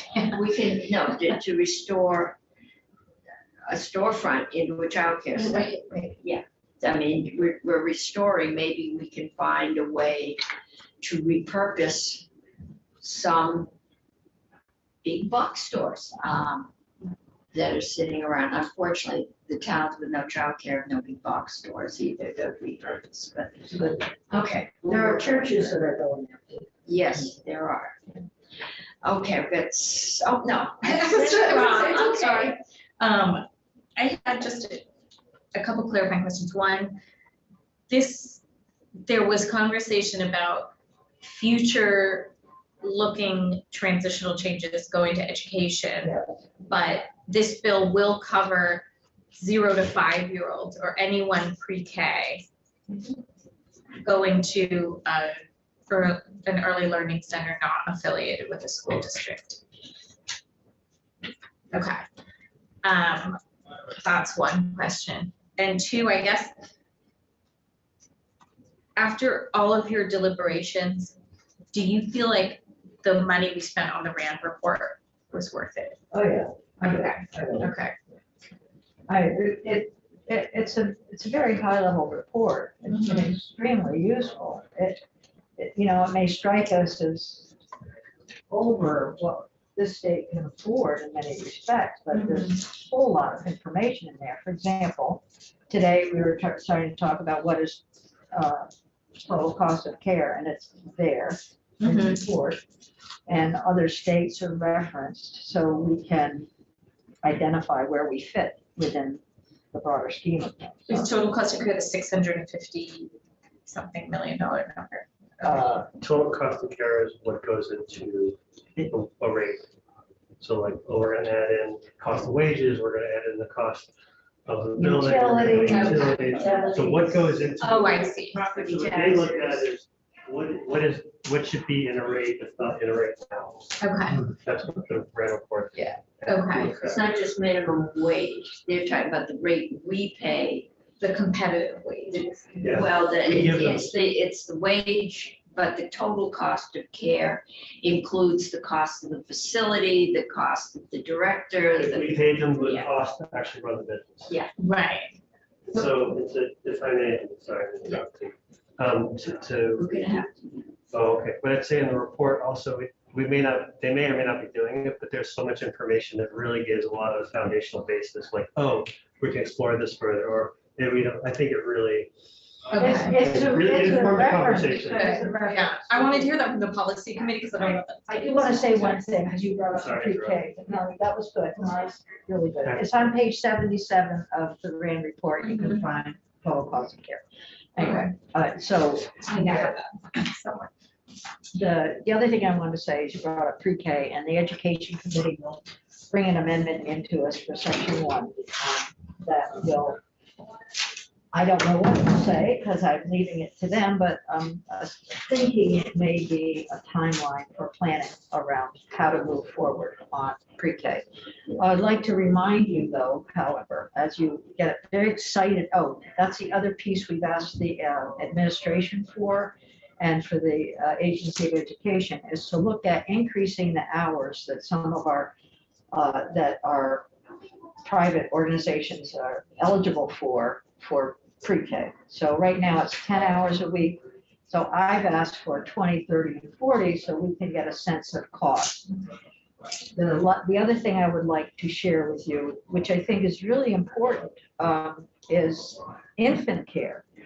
For infant care is very expensive. So if you start thinking about segregating kids out at the age of 4, infants cost $35,000 a year, 4 staff to 1 kid is what is required. And then the average cost, it's high, after that, it's high. So can't do all of these things at once and expect to end up fiscally responsible and financially stable. We're gonna have to move. Senator Brock had one more question. Well, it was just a kind of overall question, based on what the committee is looking at, as to the need that you think is reasonable to get. Will you be able, any projections been done, will you be able to hire the staff that you need at that rate, when, as of now, we can't even hire the teachers that we want? And I'm assuming that the rates you're talking about are somewhere comparable. So that was kind of my first question. And then my second question, which feeds to that, is as you look backward to where we were a number of years ago, I didn't hear about the childcare crisis until, relatively recently in time. And as we go back, 10, 12 years ago, before we fixed the childcare system, we didn't seem to have this problem. Well, I think what you are seeing today is the benefit of years of underpayment for early child care providers and early child care educators. These are some of the very lowest paid people, and the turnover rate is exceedingly high. COVID has exacerbated that because all of a sudden you have to keep these centers going, and families aren't bringing their kids. So that's why we're seeing it now. The workforce issue, as I said before, sure, it's a real issue. If we're going to have more infants, we're going to need the 4-to-1 ratio. But you're not going to be able to hire them at the current pay scale. So we're doing 2 things. The first thing we're doing in 2024, and this is what the governor's budget is. The governor's budget includes money to increase that income level where you get a subsidy so you can afford to have your kid in a child care center. That's what and we're going to do that this first year. That's what we've been talking about. The November report is how much should we be paying? What are recommendations for how much we should be paying childcare workers so we can stabilize that workforce and encourage more? So it is complicated, and you're right, you know, is it the catch-22? Maybe. We certainly have wait lists now for getting kids into childcare centers. There's no question about it. But what I was really getting at in a way was, is the potential supply there? For example, it's the same question we're asking, we're talking about the clean heat standard. Oh, you this mean morning. other teachers And out You there? could raise the price that you pay electricians, but if there aren't any electricians, you're not going to be able to meet your need. Okay, I think this is a good conversation. And it's one that our early education programs in Vermont State College, Middlebury, UVM, St. Mike's. I mean, I've taught some of these students, and they're so wonderful. They're really dedicated to kids, but they're moving into public schools and they're moving into other places where they're getting more pay. So if we can begin to pay attention to where they would love to be, we'll keep them. Well, my question though also was in terms of the plan and the financing underlying the plan. Have we projected that in the event that we spend A, that we have a reasonable expectation that we will get people B, C, D, and E? Or are we raising the prices and we still won't be able to meet the need? That's really what I'm trying to understand. Has there been Not raising, planning of? oh, I see. what you Okay, mean. we'll have a lot of time to talk about that when we have the bill. Yeah, we- Because that is one of the questions is, do we have the staffing? I mean, is it there and it will, if we pay higher wages, it will come? Or have they gone on to something more lucrative? And did I also hear, and I just want to make sure I understood it, that it takes 4 staff to deal with 1 child? That's what has to be available in the center One infant. for little ones. Yeah. 1 person for babies. 1 infant. 4 to 1, that's what we heard. Yeah, 4 infants, 1 One adult to Oh, 4. one adult. Yeah, I heard it the I other was way like, around. once That's why I we're stopped. having a baby. I apologize. Someone misspoke. We're going on to I did. insurance. Full apology. We're- 4 infants for 1 kid. Let's be family. Okay. I got this. We're going to go I on. don't We wanna will take care have a of lot of fun for a whole week playing with this one. I used to take care of 4 infants with 1 adult, but I'm not doing that anymore. But when we made 4-year-olds eligible to go to pre-K and the schools got paid half the tuition to do that, they siphoned off, a lot of them did full-day pre-K. They siphoned off a lot of the 4-year-olds.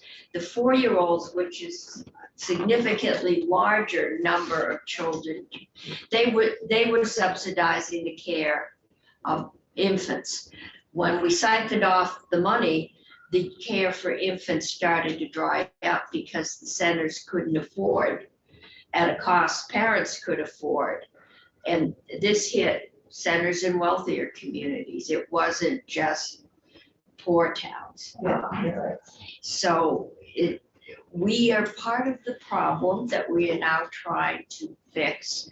One of the thoughts that was kicked around, and I don't know if it's going to come back or not, but I think you referenced it, was putting pre-K into the schools and under the school budgets. Well, but The then pre-K, the 4-year-olds, put all the 4-year-olds you'll have in. 80% of the 4-year-olds leave the childcare center, and you'll have the increased expense of Yes. taking care of the younger kids. But So it that's, really destroys the childcare center. They won't be able to survive because people will have to pay this much. that much. So But we'll have you have to have a balanced funding system for both. This is why the pre-K in one bill, doing all of that work, will be around this desk for 2 more years. Okay. Yeah, which we're gonna be. Okay, we're going on to insurance. We need to get that bill out, and that's gonna be so simple compared to this. But this is the foreshadowing of the week after next, and depending on how the timing goes, I'm starting to think I would rather spend time doing this and getting it right than trying to rush through shifts when we could do that. And I'm not sure if we're gonna be ready to do that or not, but that's a discussion we will have before we make any I'm looking decisions. forward to dealing with many TIFs for the 5th year in a row. Maybe he's trying to tell us something. Okay. This is S95. This is banking and insurance housekeeping, and we have Tweeka, we've got Emily. Is Maria joining us? I think she's just going to be. Okay, but what we had asked for, this was the amendment that said that the federal home loan banks whose job it is, since they were established in the Depression, is to help stabilize the finances of banks or insurance companies that are getting shaky. That banks are covered, banks they can get in, they by law can't loan or give any money unless they have collateral. Once an insurance company goes in, and I'm waiting, if I get any of this wrong, scream. Once they go into receivership with DFR, the collateral is frozen for 10 days. There's Maria, which means that home loan banks can't loan money or can't get money into this situation at this crucial time. And this amendment, looking over The here, proposal brings to 10 days, so shortens the current time frame, which I believe is 90 days. it's 90 days. Okay, it shortens it to 10. And then they will be able to get in and work. And I guess everything we heard was that everybody works well together in the same sandbox. But the question was, is there a reason we shouldn't do this? Is there a reason, I can see that if the home loan banks access the collateral, then DFR doesn't have it to work with. But we thought we'd hear from the people that actually do this work. I've got Jennifer Root and Joanne Sullivan. No, Joanne was here the other day. All right. But I will leave, there's Joanne, she is here. But I see whoever would like to help us walk through that. I've got Keith up there, I've got Jennifer. Can you, I'll leave it up to you at this point. Did you want to hear from the department in terms of sort of where we are and the potential maybe risks of doing this? Is that something you'd be interested in hearing? Yeah, that's potentially what we'd like to know is so far we've been told the department is staying neutral. It sounds like a good idea. We just want to make sure that it sounds like given every situation is an individual. We just want to make sure we aren't making a major mistake at this point. I can try to just give you a little color on that. I'm one of the assistant general counsel here at the department, and one of the things I do a lot of is work on insurance liquidations, especially captive insurance liquidations, because I was a bankruptcy lawyer for decades before this. The department's position is that we're neutral, partly because we are the liquidator in these insurance liquidation situations, and we're not really comfortable, aligning with any particular class of creditors. The NAIC has also been kind of neutral on this, so we're taking a lead a little bit from them. But with that said, I should preface what I say by noting that neither the insolvency or any of these companies nor any of the potential downsides are very likely to occur. The members of NHLB, the Vermont members, are very large insurance companies, and while nothing is impossible, I would say they are low risk for insolvency.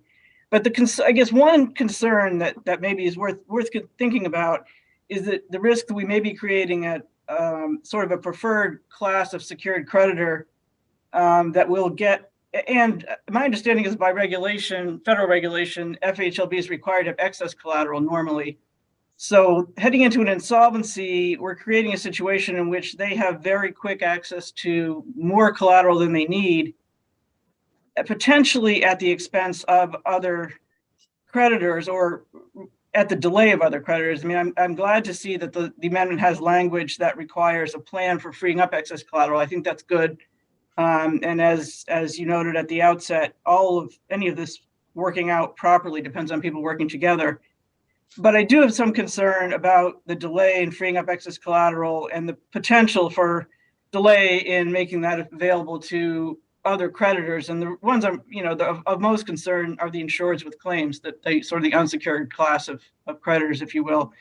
And potentially it could impact the guarantee fund. Now, it's more likely to be a delay than really a denial of access. So that's good.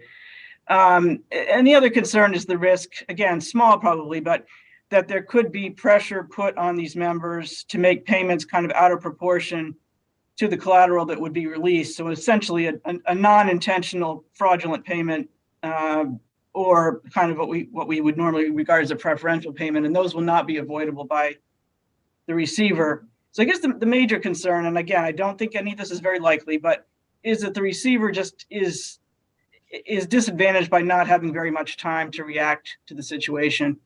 But I am glad to see the language that requires working with the receiver. I think that's helpful. So that's Okay, what I would say. DFR is the receiver in this. Well, DFR, the commissioner of DFR would be the liquidator or rehabilitator, depending on the type of proceeding. Okay, Typically, we're permitted under statute. Typically, we designate a deputy, an outside law firm that does the day-to-day work, because the commissioner couldn't possibly do all the work associated with liquidating assets and managing claims. But by statute, the commissioner is the liquidator. is the liquidator. Or the rehabilitator, depending on the proceeding. Okay. So there is a slight chance that these assets could be tied up. And not, I think that's what we figured before, but again, it's a slight chance. On the other side, if the Home Loan Bank has to wait to get money in, is there a risk there that their money won't be available in time?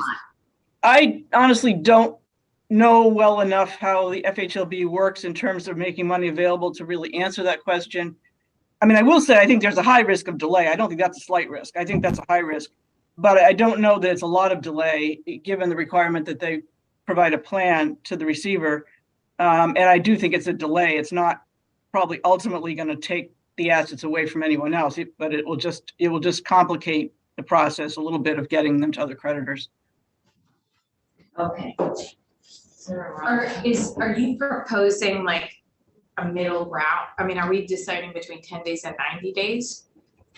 Or is that a false policy choice? Like, is there a huge difference? Right now, they have to wait 90. This Is would it allow to them 90? to access the collateral in 10, I believe. Is that right, Jim? Yeah. Keith Walsh is. Keith, okay. Keith, Yeah, can you guys hear me okay? yep, we can. Thank you, Senator Cummings, and thank you to the committee for letting me testify today remotely. I do appreciate it. I can speak to a few of the comments that have been raised. I agree with Jennifer wholeheartedly that the risk here of a home loan bank insurance company member failing is exceedingly low. Nevertheless, at the behest of our federal regulator, We're pursuing this legislation in Vermont, and similar legislation has been passed, I think, as you heard last week, in 23 states. So this is a concerted effort of the federal home loan banks at the behest of our regulator. Having the ability to access our collateral in 10 days doesn't mean we will. As I think Jennifer knows, given her experience, we take on a lot of risk when liquidating assets. So it's not in the home loan bank's interest to have to liquidate assets. What we would prefer is to work with the DFR and work with the insurance company in its rehabilitation process and be that financing source. And in order to do that, our regulator expects that we will have the ability, should we need to access collateral in that situation. As Jennifer said, we have been working with the DFR to include a number of provisions in our bill that will ensure that that cooperation and collaboration happens with the DFR and the receiver. And yes, it does make a difference whether collateral can be accessed in 10 days or an anticipated 90 days. Market values and values of collateral in general could change a lot in a 3-month period. And that's the risk our regulator is expecting us to manage if we're going to continue to provide funding to an insurance company during a rehabilitation proceeding. And I think, as you heard last week, but just as a reminder, the reason our regulator is focused on this is, as you nicely summarized, Senator Cummings, we kind of have two primary membership types. It's the banks and credit unions, and we'll call them depository institutions and insurance companies. And we have members of all of those types in Vermont. As it relates to the banks and credit unions, they're regulated by and governed by federal law. And under that federal law, we aren't subject to a stay on the ability to liquidate our collateral should a bank or a credit union fail. And because insurance companies are the bastions of the states and regulated under state law, that is why the home loan banks are subject to a risk in an insurance company receivership that we simply don't face with our other members. And we're looking to equalize the playing field so that we can be a reliable source of liquidity during times of stress to both our banks and credit unions on the one hand, and in our insurance companies in Vermont on the other hand. I feel like the brain hurts, but okay, so this seems like a very unlikely event, but is this precipitated by the kind of economic event that would raise a concern about precluding other financial institute, like that raises Jennifer's concern about who else is precluded or delayed? Like, is this does this happen because of a major recession or downturn? And is that then an issue because you're first in line and somebody else has to wait? I think and Jennifer can reply to this, but under the insurance code in Vermont, like so many other states, secured creditors are already entitled to the value of their collateral in an insolvency of an insurance company. What this legislation would do would simply ensure that the home loan bank doesn't have to sit on that collateral for an extended period of time. That would be what would differentiate the class of home loan bank as a secured creditor from potential other secured claims. But secured creditors are different from policyholders, different from other creditors in an insurance insolvency. And again, it's not our intention to liquidate that collateral. We're not in the business of liquidating collateral. We generally don't ever liquidate collateral, and certainly have never done so vis-a-vis one of our insurance company members. So we would like to be part of that rehabilitation process, because that ensures, like any lender, that ensures the best opportunity for us to get our money back out, while also ensuring that that insurance company survives for the good of policyholders / claimants. When was the last time this happened? Like, when was the last time an insurance company went insolvent?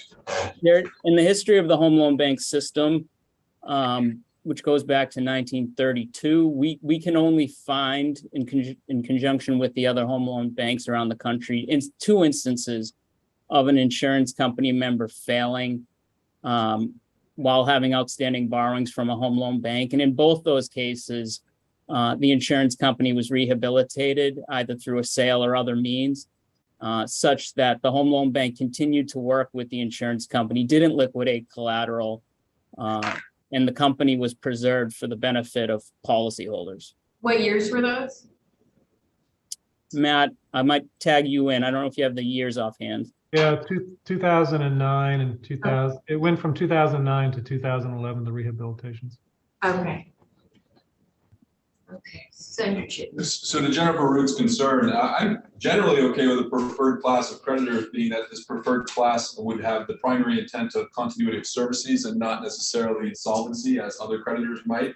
And I'd also expect that creditors would be able to price their subordinate position into the terms of future debt that they might issue or other credit terms. But do you see any way to add some guardrails for existing creditors that once this change, this 90 days gets shortened, that could at least be considerate of their position for existing terms or existing credit associated to the members of this organization? Is that to Jennifer? It was. I don't know if that was clearly articulated well enough, Jennifer. I didn't realize the question was directed to me. You're asking if there are guardrails that would protect the other creditors? Yeah. For existing credit terms, I'm comfortable with your concern for future creditors to these organizations because they can price in this subordinate position to a preferred class of creditor in their terms. But do you see any way to recognize or allow some recognition of existing credit to these members? Well, I think, first of all, I agree with Keith that secured creditors are in a different position always because they are entitled to the value of their collateral. What they're not entitled to hang on to is excess collateral in an insolvency situation. So that's where I see the potential delay to other creditors. And I think the requirement that the FHLB bank give the receiver a plan to deal with the excess collateral, I think is probably the best way in the existing amendment that other creditors can be protected. As long as they really do that and the plan isn't, we're going to wait, a long time before we release our excess collateral. As long as the excess collateral is released in a timely fashion, I think that would help the other creditors. The risk is that doesn't get done timely, and then the receiver has to wait to provide liquidity to pay other claims. Is there a wording change, something we could do to this amendment to maybe add belts to the suspenders, or just let it go? I'm looking at Jennifer. I can speak to this just briefly, and then I will defer to Jennifer. The bill already calls for the home loan bank and the DFR/receiver to have a discussion about the return of excess collateral ahead of the expiration of that 10-day stay period. It would be in our intention to have that discussion. I can tell you that our insurance company members in particular, and Matt can speak to this if I speak out of turn, don't really maintain much of an excess position. They're pretty diligent, as you would imagine an insurance company is, about maintaining only so much collateral as they need in order to borrow. So any excess position we have wouldn't really be understood or materialized unless we liquidated. We wouldn't understand how much of an excess position we had unless we liquidated the collateral, which again, wouldn't be our intention. So it's not my expectation that with an insurance company member in Vermont that we would be sitting on any material excess amount of collateral. And these are generally the collateral with an insurance company member, generally securities, which have very certain values and are highly marketable. So not something we maintain excesses of generally, because we simply don't need to.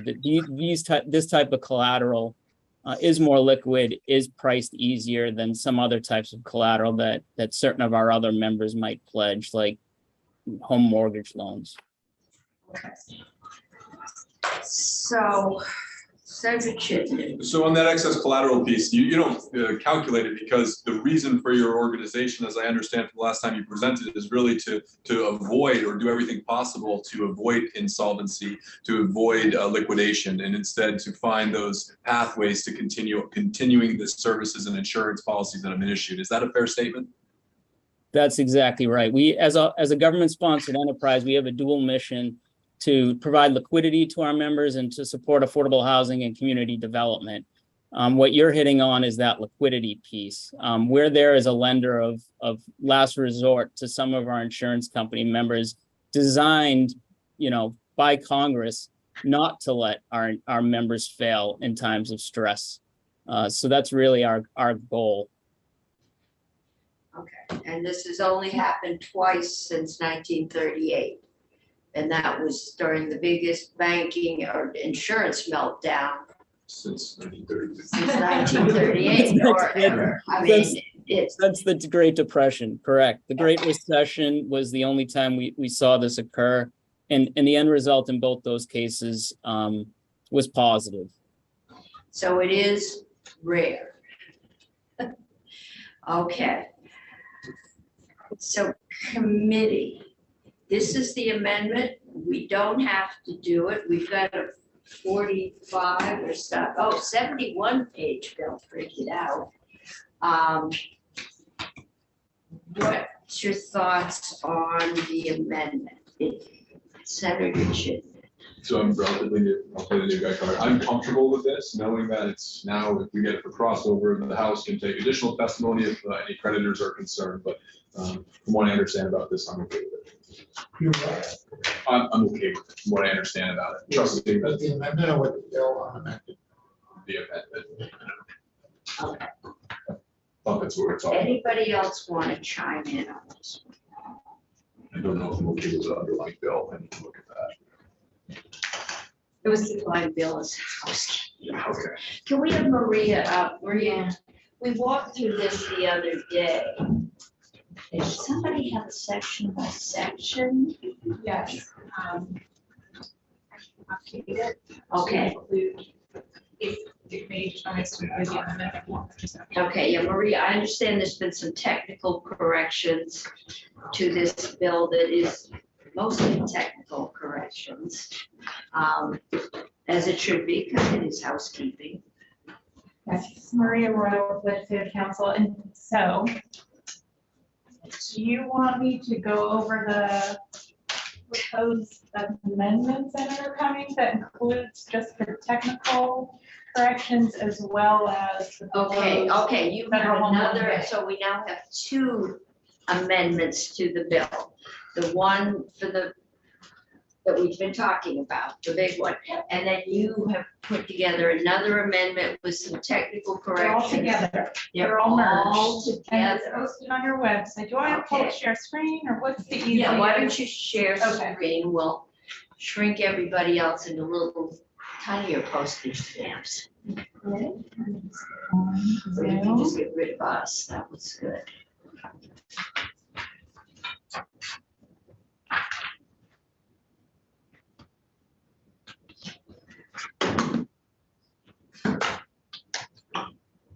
Jill, I think I might need you to send the link, or did you send it already? Just sent it earlier, but I'll resend it. Okay, sorry. Probably missed that. Okay, if we do this, I'll need a clean copy to take upstairs. Yep, and I should say that it's being reviewed by our editor, so you might not get the, So maybe we won't take it up till tomorrow, is that? well, you can vote it subject to the only Yeah, well, format yeah, we changes. load it. I'm just wondering about the secretary's Correct. office Yeah, it might not be ready to get up to the secretary today. today. So we could vote this today pending an edited copy, and when we get the clean copy, I can take it up. If it shows up before 4:45, I'll take it up. If we do it, a lot of ifs. You got it?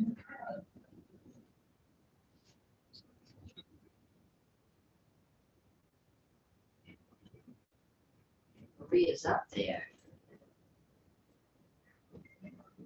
And she's now the co-host. And Maria now just disappeared. Maria's gone. Sorry, I think I did that. Technology is good until it isn't.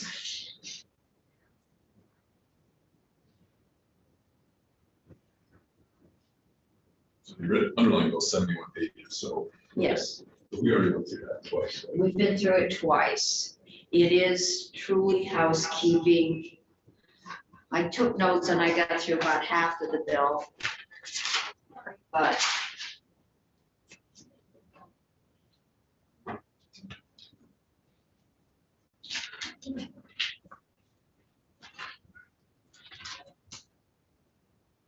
What if you sent it to Jill? Is it like- I'm sure why. yes, section 1 is a technical correction of cross-reference. Section 2 is a technical correction that clarifies who's licensee for purpose, etc. Who isn't clarified? Okay. Section 3, if application is denied, clarifies what is returned, just bond, not any other costs. They are all, and then I've got down to section 7, and then they said, oh, but we have a section. I said, so it's now taking notes. The question is, who's gonna report it? Me. Oh, good. No one ever volunteered, so I just work on the assumption that this one. It's a privilege of being chair. Yeah, I've been a I get all the good bills. And Captive came to us this morning, but we're not gonna take that up until after crossover. Okay, so, sorry that took so long.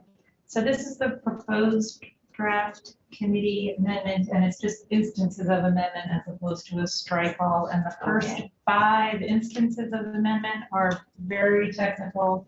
There were things that the department raised when they were able to go through the bill as introduced. And so in this draft, I just wanted to highlight them. In the first instance of amendment, there's a clarification on line 10. It had read before, health insurance, including health maintenance organizations, subscriber contracts and certificates.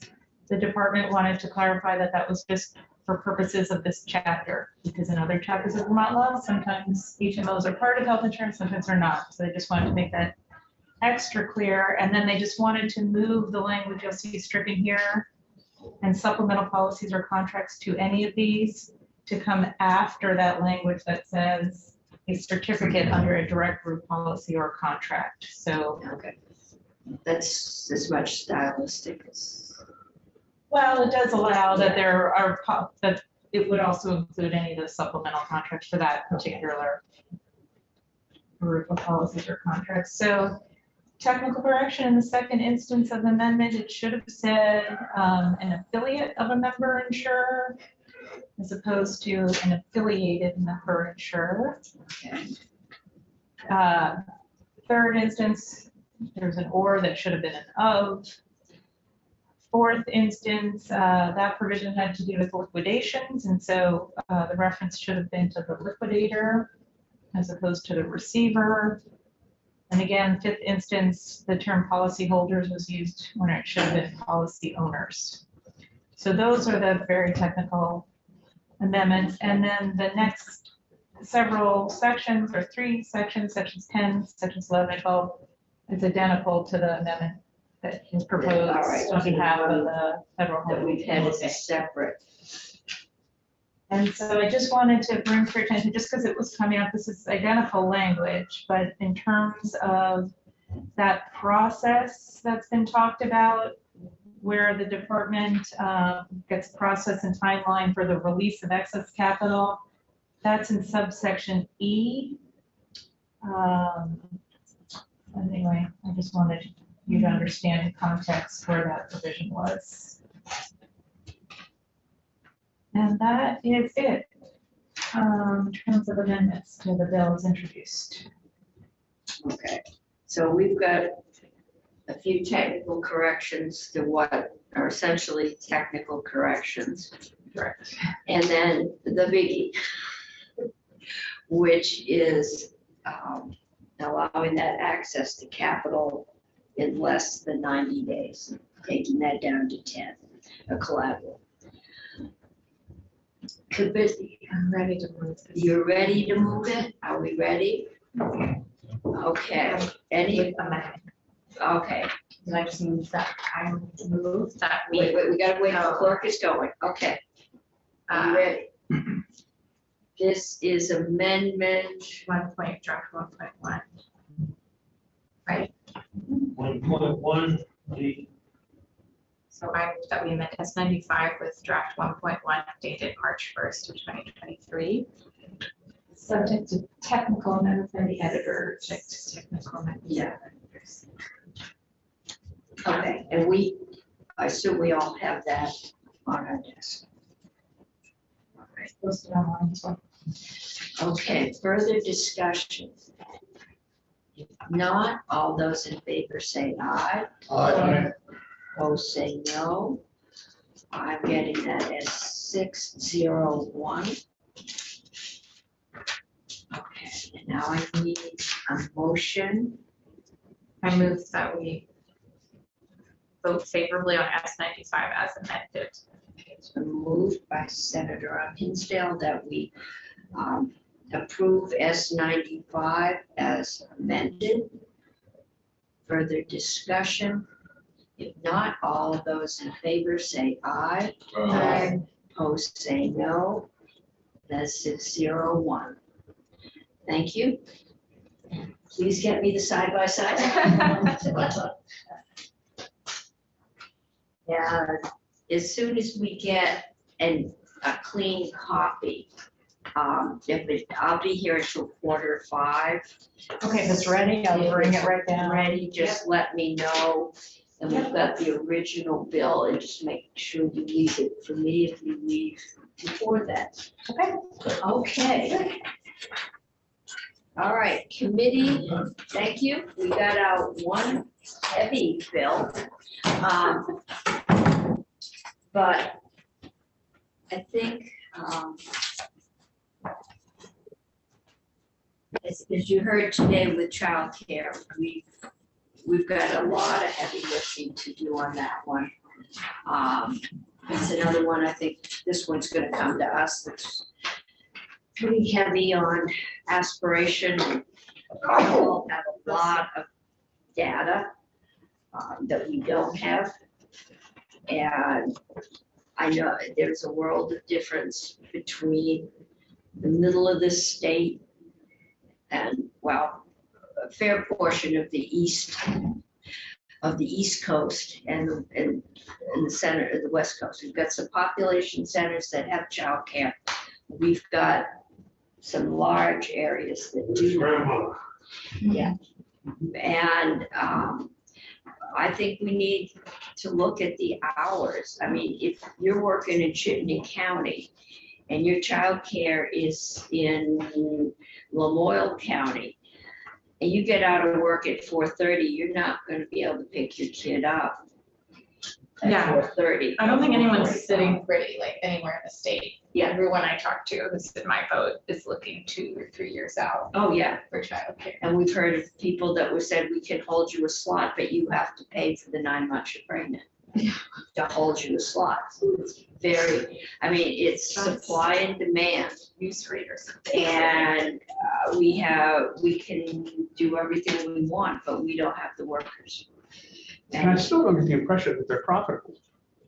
No, I think that's the problem. They are not profitable. Not with the subsidy we've been giving. And the only ones that seem to make it work are the home care because you're in your home.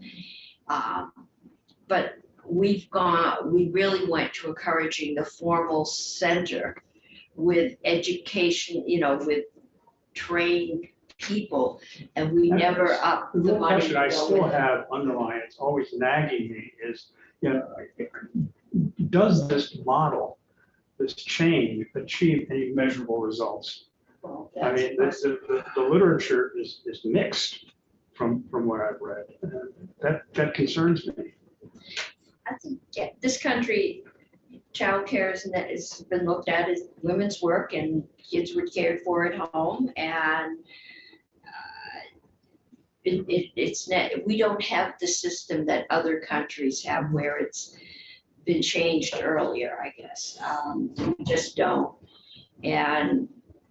But yesterday I was told I was at National Livestock Chamber of Commerce Wellspring Conference.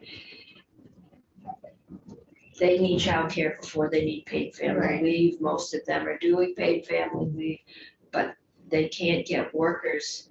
They have 120 openings. They can't get workers, and a lot of it is they can't get housing. We have a problem. We have a bill we voted out, but we don't have an edited amendment. If they get it edited by 4:45, when I have to leave, I'll bring it up to you. If not, I'll bring it up to you, or you can take it without the edited amendment. What's, is it going anywhere else? No, it's the insurance housekeeping. It's 71 pages long, but no one else wants it. Beowulf. It's Beowulf. You know, it's conceivable, not. We're online. We're on YouTube. Oh, nice. So it's conceivable, we have a number of options, Madam Chair. You could, we could, if you have it, we can bring it up.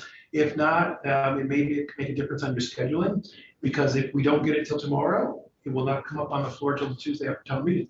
If we get it for tonight, it will be noticed on Thursday, and it will be up for action on second reading on Friday, and then you'd have a split second and third reading, if that makes a difference to you. I think for the benefit of the Senate, it might be better if it didn't come up, given that there's a couple heavy bills that are gonna have to be done in the next 2 days. This one is just long and boring.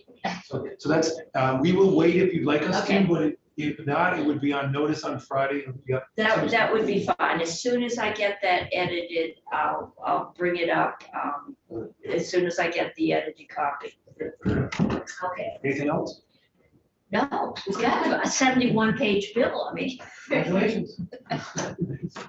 That is it today. So that is good. Yeah, I don't, I mean, other committees need to get bills out this week and next week, and I can't see. No, nothing's bad is gonna happen if this bill doesn't come out for 2 weeks. I mean, hit the floor, so.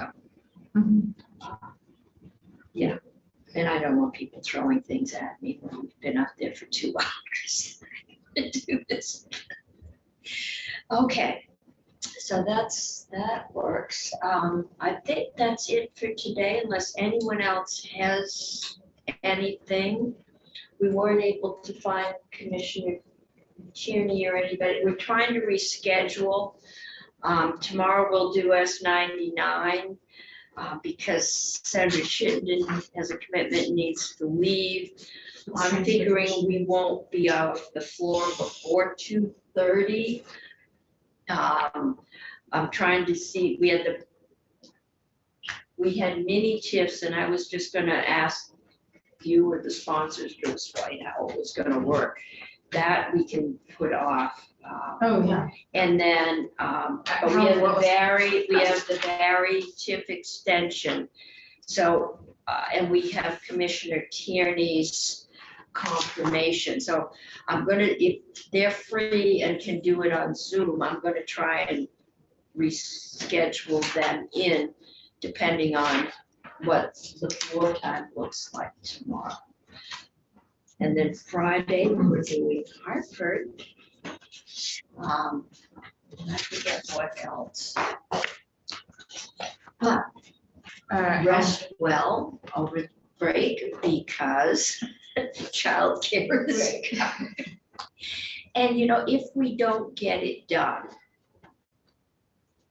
crossover is not written in stone. It's our policy, and leadership can make an exception. And I would rather take the time and get this right because it's a lot of money depending on you know, what we think we can raise. And some of that will again be the payroll tax is one of the big ones. We saw what employers got. There would also be a proposal for payroll tax for paid family leave.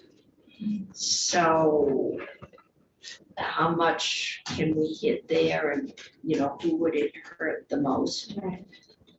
It does, although we're not talking about 4 adults per child anymore, which was a little frightening.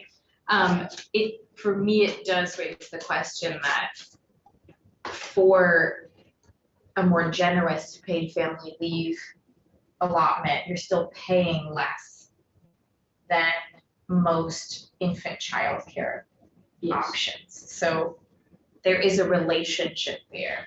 There is. That we could carve out 6 weeks of expenses for the infants of Vermont from the childcare bill. There are things going in with paid leave for mothers, perhaps, that might relieve some of that pressure. But I think you are an infant up to the age of 2. It's not, it's at least 1. I mean, it's not. Right, yeah, no, it's, right, 6 weeks is like part of it, but it's not like just, it's worth making sure we're not trying to make people hand their children Well, over. that's it. When it's more expensive to do that. I mean, mothers need time to recover and bond with their children. Yeah, so anyway, that's what we are about. Okay, I don't know what else is coming here. What? Oh, if it hasn't gotten a number, the retirement that we talked about in joint fiscal, so that's coming to Right, finance. that's what I figured, And yeah. so that may be something we're gonna wanna put some time in. This is Right. it's been proposed and it's been partially set up that it's voluntary. It's voluntary, and this would make it mandatory. I think there's 12 other states opt out that you automatic. Yeah, it's automatic. That is a certain amount is taken from your wages and put into a Roth IRA, a 401k. A Roth IRA. Yeah, a Roth IRA.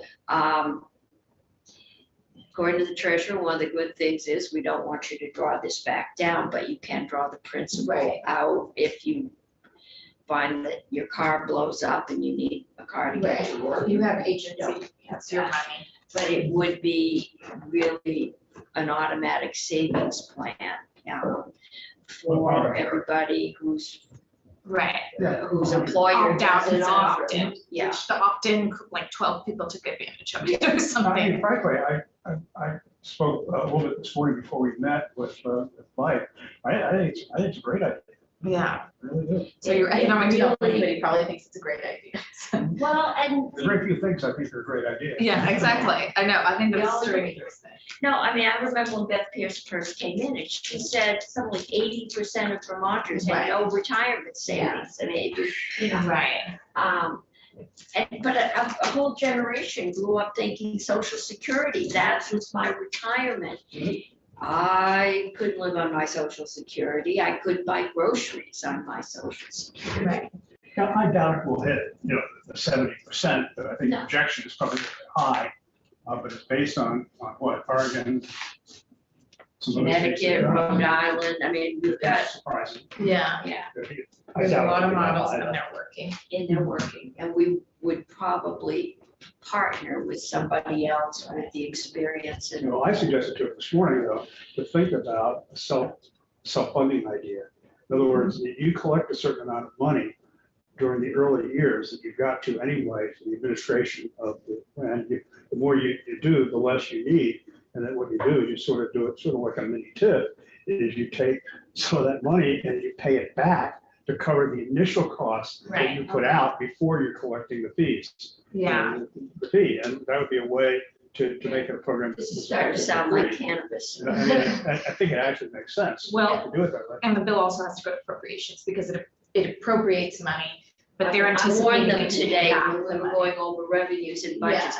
Has anybody got the 3 employees? Right, exactly, exactly. Just to make sure that's on the radar. It pays to have. But someone it's, economic development. It's a proposal. Again, like voluntary insurance plans, Right. uh, It looks like a headache to people that they don't want to sign up. well, I mean, there's some people that percentage is groceries and we're gonna have to. Right, yeah. And we should make sure the opt-out is very obvious to people. You can opt out, and you can select the percent, you have to do the construction That's right, that you right. put in, you don't have to put in the full. That's a really good point. Yeah. Yeah, you can say, I want to try to stick 1%. Yeah. No, I remember at one point, I set an amount to come out of my legislative salary. And it was minimal, but it's been going in there for, it goes Right. into my savings. Compound interest is a beautiful piece of Okay, I'm not making a compound interest in my savings account. Maybe now I am. Really quick, different topic. Yeah. 113, I am terrible at anticipating what. What's committees- 113? Yeah, came out today and it went to your committee. I thought it was gonna Oh, come I here. know, the gas thing, the gas thing. Oh, What is it? I yeah, mean, because you've been bringing this up. no, it did get brought up in here. I think in chairs meetings, I may have mentioned that was one. What is that? I think you brought it up as a story about like people getting credit to. Oh, Like the- no, right, there was a time, they may still be doing it, you use a credit or a debit card, I guess, and buy gas. The gas stations were putting a hold, and I'm not clear if it's on the $50 you put into the car, or if it's on your entire debit system. So people would go to use their debit card again and find out it was frozen for a number of days. And Some debit cards go to your checking account, so it can be really problematic for some people. I'm saying, I mean, anything that I've read said, do not use your debit card, especially at gas stations, which are highly prone to having readers stuck in there, and they can empty your bank account. So, but this would just have them put A notice up that, we are putting a hold on your account. And I thought we dealt with that years ago, but Do you want the bill? So it's a 2-page bill, and I introduced it because I said, you want to put it on miscellaneous finance, or you said just put it in as a it bill. really wouldn't go on miscellaneous, it's not tax. So Right, if right. somebody didn't want it, it probably, if we can't get it through any other way, we can put it. But to me, the question is, what hold do they put on? Because right now, I get 20 cents a gallon off at Cumberland Farms, but it's a direct withdrawal. I've got their little green card Right, and a key, so I'm not putting my debit card number in. right. I'm just putting their Yeah. green card, which doesn't have a number in there. I mean, it's a consumer protection issue. Yeah. But if it doesn't really change precedent, if it needs to go to policy committee before it comes here, it could go to transportation. We could That would be recommit a it. place. They I don't mean, have anything to do. We're not gonna get to it before crossover. Maybe we can throw it on the T-bill after crossover too, so no hurry. I don't see this as a fire worth their attention. I just thought it was coming here. I just want, how extensive is it? It's like a 2-page bill. Yeah, no, And but if how we're- extensive is the practice? That I don't know. We did speak to Andrew Perchik, and I spoke to Christie, and we expected them Yeah. to post it, but this is done now just about every other state, so I think he actually pointed us to Okay. this language that can. I mean, I think it's. It is quick. Stick it on transportation. Yeah. So we're gonna work on that next week and see. if we can- Because I haven't heard anything about it in ages, and an awful lot of the bigger chains now, you get your valued member card and you Right. get, used to be 10 cents off. I don't know what's with Cumbies, but they're giving me 20 cents off and I'm not arguing about I it. could see what you all deal with that we don't is the placement of notices at gas stations and stuff. We could go down a rabbit hole that we don't. Weights and measure, yeah. You guys keep getting all the bills. I mean, economic development's been getting assigned everything, huh? How big's your wall right now? We don't have a wall. We have a big charge. But we're really happy to Yeah, let's see, just have, run it by Maza. Yes, please. And then do, it we just- can make a minute. Bloom will give you, a script and Yeah. you just get it passed over to him. That works. I'm not gonna get my, I hope catalytic converters is going well. We are expanding, so everybody likes the bill, it could go as is, but the biggest problem with it is just too much. And I'm so not we gonna have to give have some one. testimony, and we're actually gonna try to strengthen it, and take some good testimony on Tuesday. See, that's why I would think you should have this bill too. You could strengthen it in ways that we don't. And is this, we could stick it on S99. Isn't that a miscellaneous transportation? It's DMV. Oh, DMV? That's not, you No, might not like it yes, after. yeah, it wouldn't be DMV. You have more vehicles coming, Yes. no pun intended. Many vehicles. The T-bills, these are saying you want the T-bills. The T-bill is given Ropes, it's given Jane Hartford. Well, there's all kinds of money out of the general fund is being put into the transportation fund. And at the same time, money is being set aside out of the general fund for, in this pay-as-you-go thing, but it's coming out of the general fund, and rather than raise fees in transportation, the governor's budget is switching general fund in there, which is. So we're gonna get a fee bill, it looks like. They're working over the house. Yeah. If it makes it, it'll come here. But there's also thought that maybe you just put those things in another bill and not wave the red flag of. Yeah. Here's a fee bill. Okay, Well, we start scrapping money together for the childcare. I'm under the impression modest increase in DMV fees would raise $12 million, which wouldn't pull from, because right now we're pulling about 18 million from the general fund, if I'm not mistaken, so I that could think be. so, yeah. Oh, I see. Yeah, I mean, all those pay raises that have happened in the last 6 years are coming out of the general fund because Right. that's how we paid them. And, yeah, I mean, that's part of the concern that's gotten this investigation For the going. child care discussion, for us to have that as part of the discussion, do we need a fee bill to put that on the table to consider? To fund childcare, to, No, we, am I making sense what I'm saying? Mhm. yeah, People would make just not even a dent in childcare. $10 to $12 million, I think. is that's what a it is. debt. We're talking 150 to 200 to 400 million if we did Decimal everything. dust. well, we never call 12 million This decimal one is dust. not chump change. Yeah, that's more than the candy tax or. And I still just have this gnawing question of, is that enough to actually make any difference? The kinds of numbers that Jenny's talking about. I mean, it's certainly enough to make a difference in the lives of families. Well, I mean, they have more money to spend on childcare, using childcare suppliers who aren't available. No workforce. That's why you need to pass the housing bill. I mean, that's. I mean, the workforce shortage is hitting everyone and it's becoming crisis. It is. And we've got our, immigration policy up. Canada's out saying, send us immigrants. Right. Right. That's how we filled Okay. that before. And those policies are so tight Right. that we just have dried up. I mean, they used to Right. joke about you couldn't find a nurse in Boston that spoke English as a first language. Mm-hmm. Well, we got a lot of nurses from the Philippines and from Eastern Europe, and they were good nurses, and we aren't doing that. Well, the issue nowhere to though is live. you think of immigration and let's say you get people down from Canada or wherever as immigrants. They aren't going to be able, in many cases, to perform childcare based on the requirements that we've established for high-quality childcare. And my underlying question is, do we know if it really makes any difference?